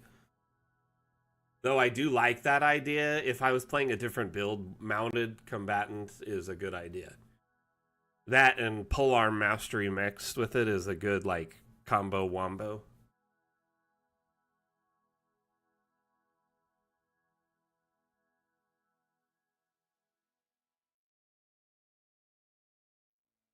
So I have halfling luck, plus I have lucky. I took the, like, rewarded background, which you can take lucky as a feat to start.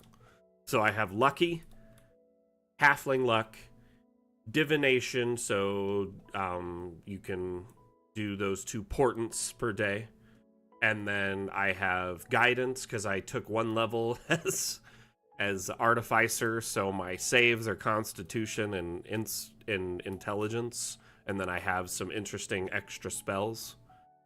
And then on top of that, man, this totally reminds me of playing, what's it called?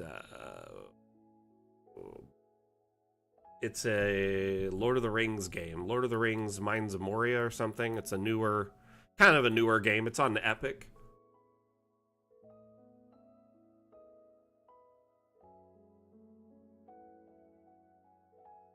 Can't remember what it's called. But it's essentially a new Lord of the Rings game where you are tasked by Gimli, like, way after the, like, events of Lord of the Rings to retake Moria and, like, figure out what's going on in there. And so you dig through and kind of map it out, and it's interesting. Is it Mines of Moria? Is it just called Mines of Moria? Interesting. I think it's called Return to Moria, now that you say that.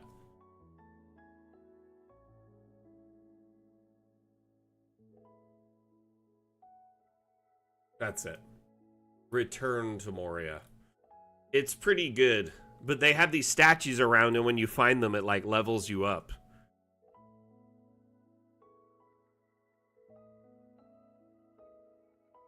Definitely has Return to Moria vibes. Do I play Garden Warfare 2? That is a good question. I haven't played it in a while. Is that what you're talking about, GW2? Where did Riot Girl ask that? Where did I miss that? Where is it? Am I blind? Guild Wars. No, I don't play Guild Wars 2 or Garden Warfare 2, either war. That's a good question, though. Honestly, I totally got the acronym wrong, so that shows you how much I knew. I used to play Garden Warfare 2 a little bit with my son, and that's what we called it, is GW2.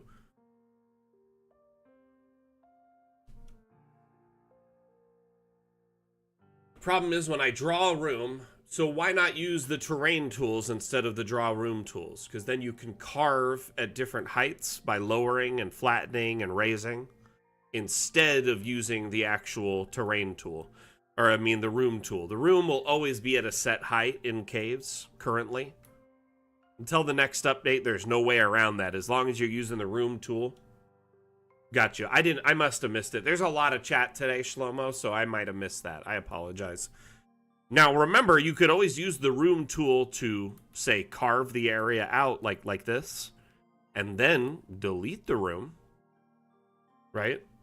Once you do so, it's flat and looks like cave, but then you can still carve into it because the terrain tools work in it. So at this point, you can lower the terrain.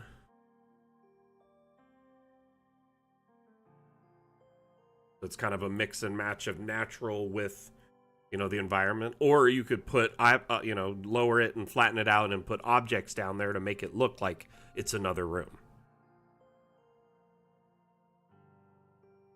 So non-flat rooms, what non-flat rooms are designed to do, let me explain that to everyone watching.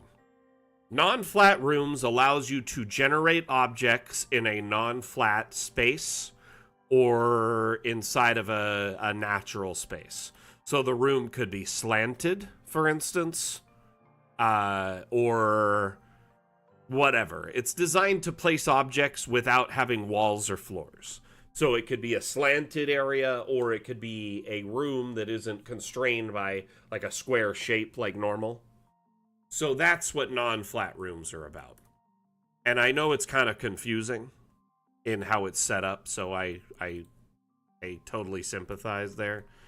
I've been begging the devs to kind of rename it and like reorganize it and make it a little bit easier because there's so many complaints and confusion around non-flat rooms.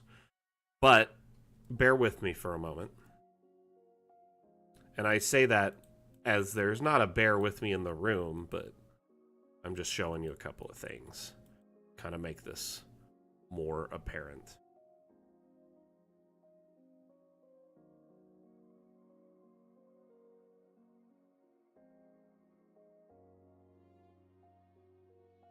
So let's say I wanted to fill this space up with a spider lair, but not have a floor or walls.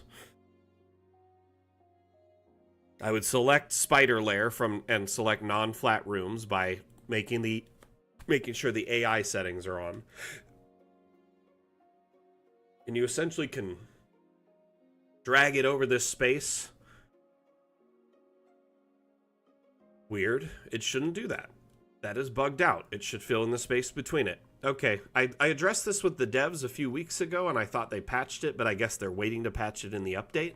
Let me show you in a space that's not a cave, because it looks like non-flat rooms are bugged in caves. It shouldn't carve at all. It should fill the space with objects, not carve it out.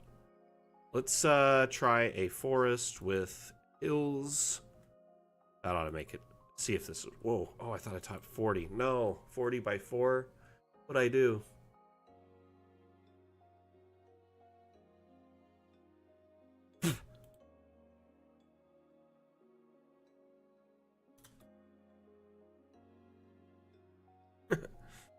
That'd be kind of cool to do like a really thin track map as a challenge. So the point of like a non-flat room technically is it would fill the space naturally. So if it's like bumpy or slanted or whatever, you could then like have an outdoor smithy or something, right? But for some reason, this is not acting the way it should. I'm gonna look and see what happens here. Yeah, see here, it didn't reflatten the ground. It just kind of placed the objects wherever. That's how it should act in the caves too, but it's not doing it. That is really weird. Huh. Sorry about that. I guess my example fell flat because there's a big bug, and that's probably what you're experiencing in the first place. Yeah, that is definitely not how it should behave. what should be happening is, let me see if I can get it to work.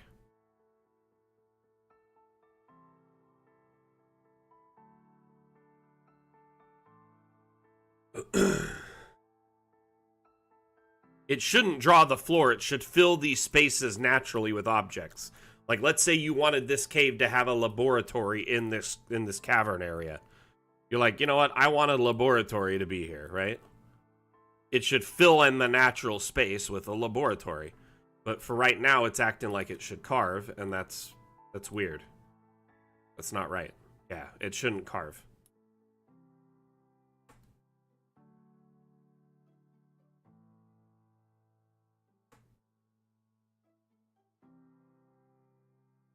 So what should happen is all of these spaces in here should be filled naturally instead. It would like make sure this fills into all these little gaps and ignores the areas where there's cave walls. It's not working. Oh wait, I'm in normal room. Why am I so dumb today? Still. Watch. Still not working.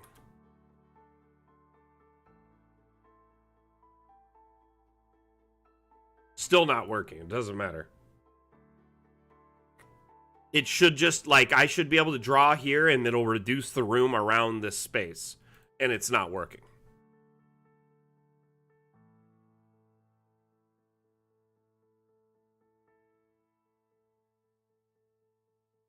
Okay. Did I overwrite it somehow? So it works if... only if AI settings remove the objects, generate it once, and then generate it, uncheck it, and fix it. How to bug report? If you click feedback and click report bug,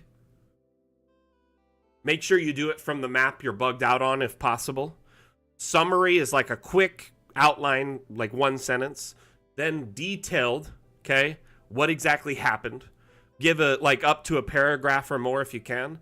What happened leading up to it? So what were you doing that caused it? The steps leading up to it. And then an email or contact. And then this will get sent to our dev team, primarily Quentin. Quentin reads all these and tests them himself.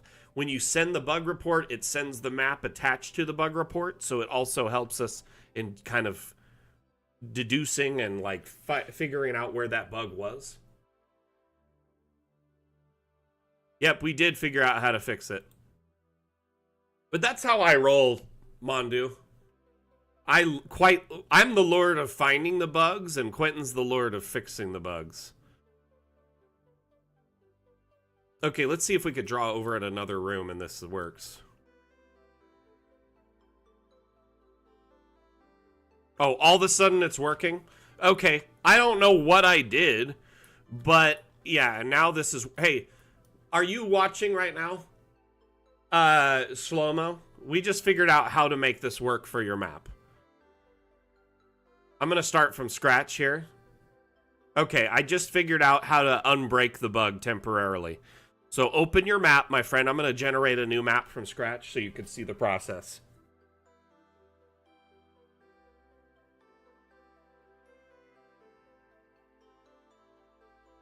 So go to the room tool, and then obviously set to non-flat room, right?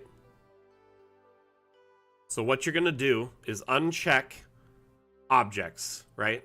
And then you're going to try generating a room in the space you want it to be. See, now all of a sudden it's like playing nice. This is how it should act. It should try and fill in the space naturally. I don't know what was wrong. Now I'm going to click it again and regenerate it. And now it's filled it in, you see? It should fill in the natural space. Yeah, exactly, and ignore these other spaces. So basically, draw the room with unchecked first, okay? Generate it, right? After it's generated, check it again. Then regenerate it. It should put objects in that space every time you regenerate it. And it'll fill the natural space within it and ignore the walls. Yep, you just have to... I don't know why it's doing this. This is definitely a bug, but at least we can kind of unstick it. I am really sorry you have to do this, like, at all. This is silly.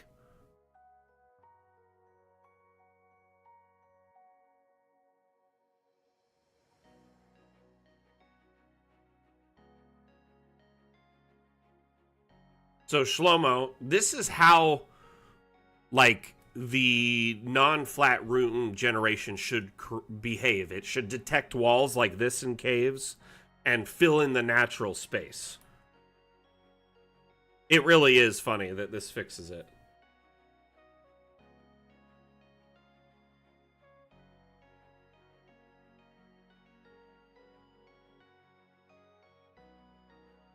I didn't do the edges at all. So remember, AI settings, select non-flat room first, then uncheck this, then generate the room. Try that.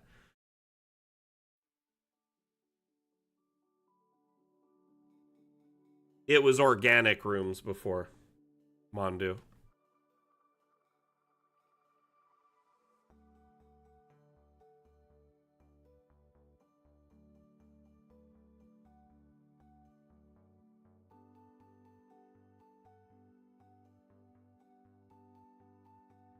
Ugh.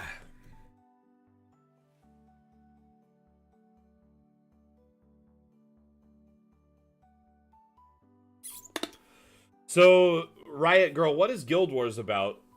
I've never really played it.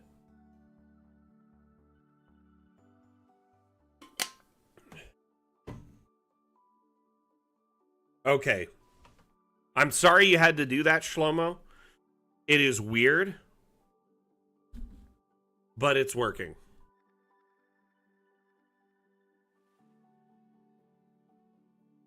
Honestly, it shouldn't be like that. It should just work. So I'm going to address it with the devs when I get a chance. But for now, this unchecking and checking it again seems to unstick it.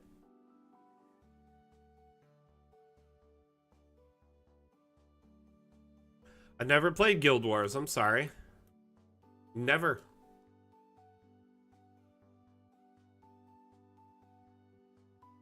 The fantasy MMO? Cool.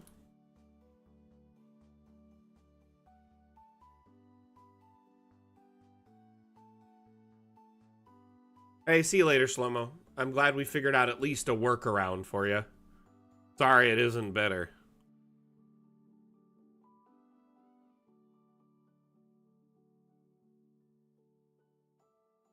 I think I have a hard time jumping into games that have expansive, you know, years-long lore. It starts becoming, let's just say, I feel like almost like indebted to catch up on the lore, and I can't. I just don't have enough time in my life or enough sleep. So it just one of those things I kind of... Oh, but I only get one D&D game a month, man. I think I should be able to be excited about it, you know? Put yourself in my shoes, all of you here. If you only had one game a month, would you be excited about it? It's the one time a month I get to kick my shoes up and just relax and not have to stress about anything. Anyway.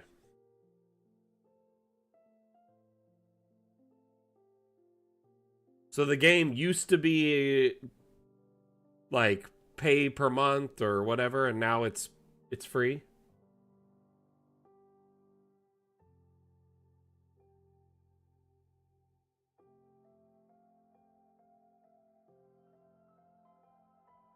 Yeah, I could imagine, you know, with Dungeon Alchemist, there is a lot to digest if you're new to the community. Between all the maps and assets and all the stuff that you can do in it to learn, a lot to digest. Even if you started watching like every stream that we have available, it could take months. So I get it.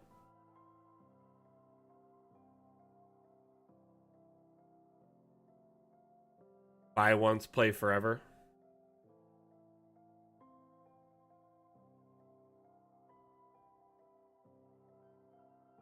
Interesting.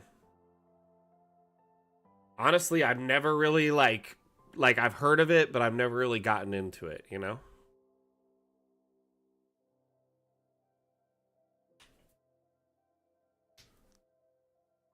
I played a few like MMOs over the years, but that's just one I never really got into.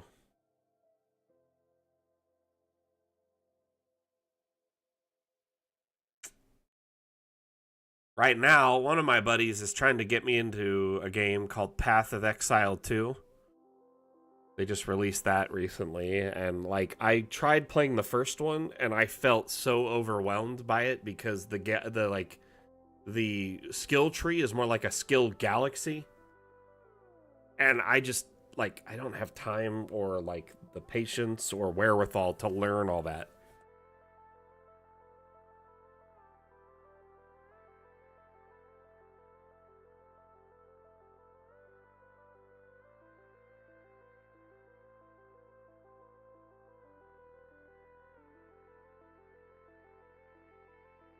A new Fable, interesting.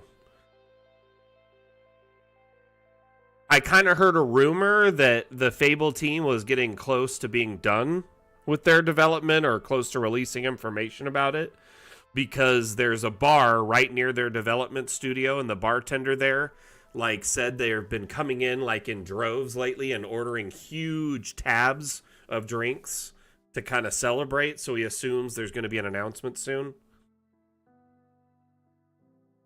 Oh, so they did announce it. Okay, cool. This was like last week I read it. I just haven't been keeping up with it. Right, Mondu?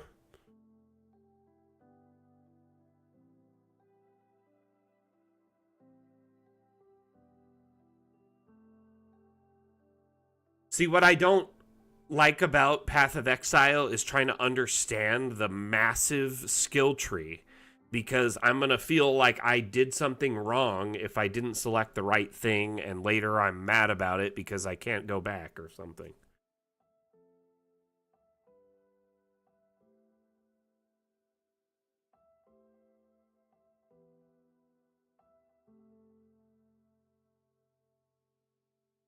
Like, here's the thing. I sit down to play a game to relax after like a long week or month of working. I don't have time to learn a whole like entire like books worth of gameplay. If it's like math or learning the game, I don't want to play it. Like it gets really ridiculous after a while. That's part of my kind of apprehension of learning 2024 rules of D&D. Like I am so pretty much set in my ways. I'm getting old. I'm getting into the old grump mode where I just learn my things and I don't want to learn new things, I guess. Don't have time.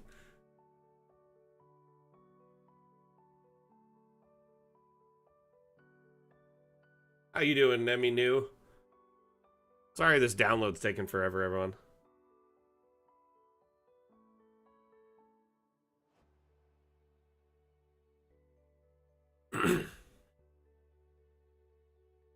So that same friend, I found a kind of middle ground and we started playing Zomboid together. So I think that's good.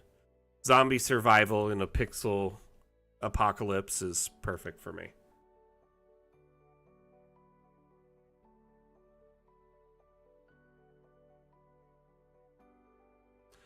Man, I remember when the first Fable came out, I was like probably maybe 17, 16, 17.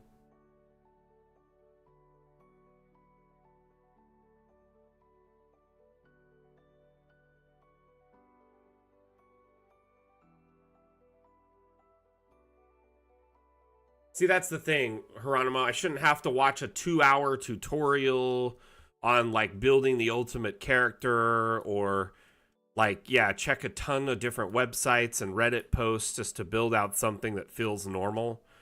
Like, I just want to play a game that's kind of fun and makes me laugh and is enjoyable. and doesn't really have a whole lot of extra to it. Honestly, now that I'm like super like learned on, 5e, I feel like that game I could probably play it for years without being worried about it.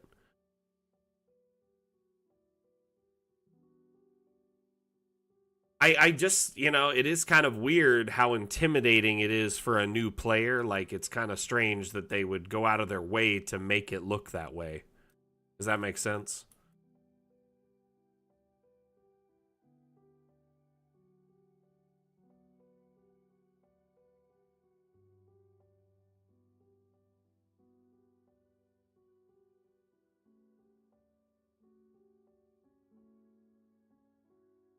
Is it possible to remove an asset once it's downloaded? Yeah, there's several ways, actually.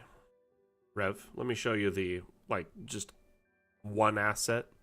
If you just go to subscribed assets here under the Steam Workshop tab, you can see all the assets you're subscribed to, right? Let's say I want to remove this tree. You just click unsubscribe. Done. Taken care of. No longer in my list. So that you can do it one at a time, or through Steam, you can actually unsubscribe from every asset. I do this quite frequently because I end up subbing to hundreds of thousands of assets a week, several gigabytes worth a day sometimes, because I'm looking at community maps and it starts bogging down my DA. Mainly because, community assets are great, but they're not nearly as optimized as our stock assets, so some of them will cause that problem where it just loads really slow, right? Or whatever.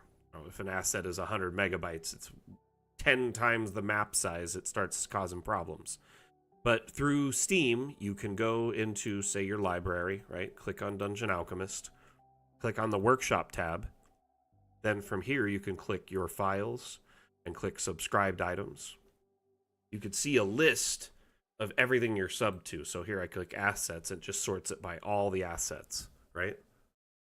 And you could see date subscribed, you could sort alphabetically, date updated, date created, you could sort it by all sorts of things.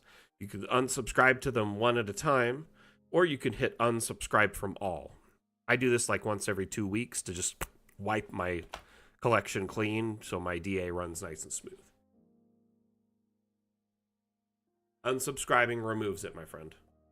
It's just the term that Steam uses to designate, how you interact with workshop items or mods. Subscribing. When you subscribe to it, you download it. When you unsubscribe from it, you remove it.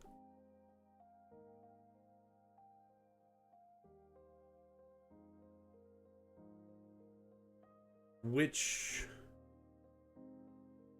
Oh, gotcha. Yep, Rev, I hope that helps. Wipe clean with one click. There's pretty much just what I just showed, but I'll show it again. One moment, stand by. So you essentially go to your Steam library, click on the game in question. If you've ever downloaded mods for any game, you would have a collection of them on your computer just stored. So same with, Dungeon Alchemist or maybe Zomboid or whatever. So in this case, we're going to Dungeon Alchemist. You click Workshop. Then you click Your Files, click Subscribed Items, and then hit Unsubscribe from All. This will unsub from every map and every asset you have subscribed to, even your own. It'll automatically resubscribe to your own maps and assets and re-download them. It is kind of a pain for those who have uploaded hundreds and hundreds of assets, so I don't recommend it if you've uploaded several hundred assets or maps. It could take, an hour or two or more to download them all back again, especially if you have a limited data plan. That's kind of unwise. There's no way to kind of check and uncheck which ones you unsubscribe from other than manually.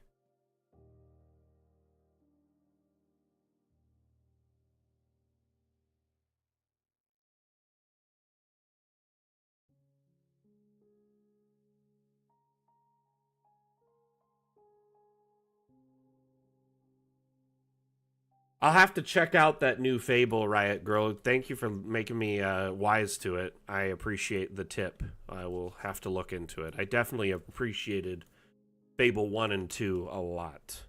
Just such a fun and immersive environment, and it's kind of was genre like defining at the time. I really liked how they really took something, you know, and made a unique and new template for that style of game.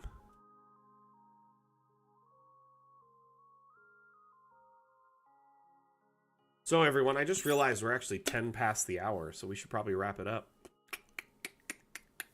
It's time to say so long, I guess.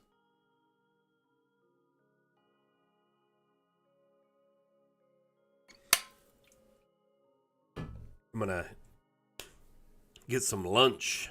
Quite hungry. Hungry! What should I eat? Let's see here, I'm thinking probably a sandwich. Maybe leftovers. I wonder what leftovers we have. I think we have leftover roast. Oh, today actually we might be doing sandwiches with the roast. So that sounds delicious. Probably gonna do that.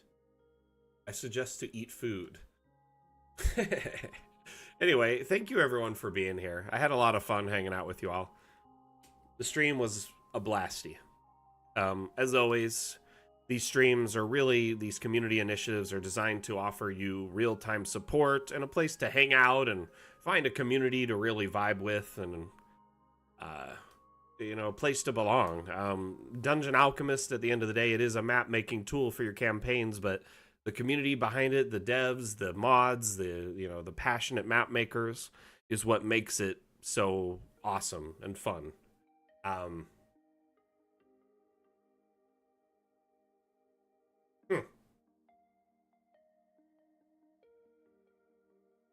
It's because it says damn challenge in it. Interesting.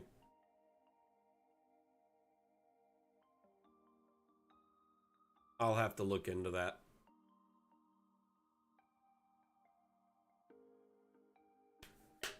But anyway, we'll be back on Monday with Mapmaker Monday, a stream where I'm building currently a massive ancient cemetery complex that is getting closer and closer to completion.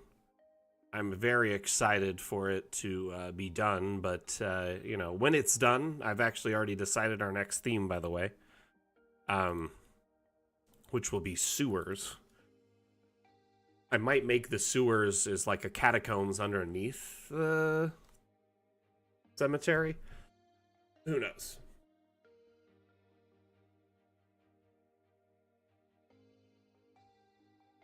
Be pretty fun.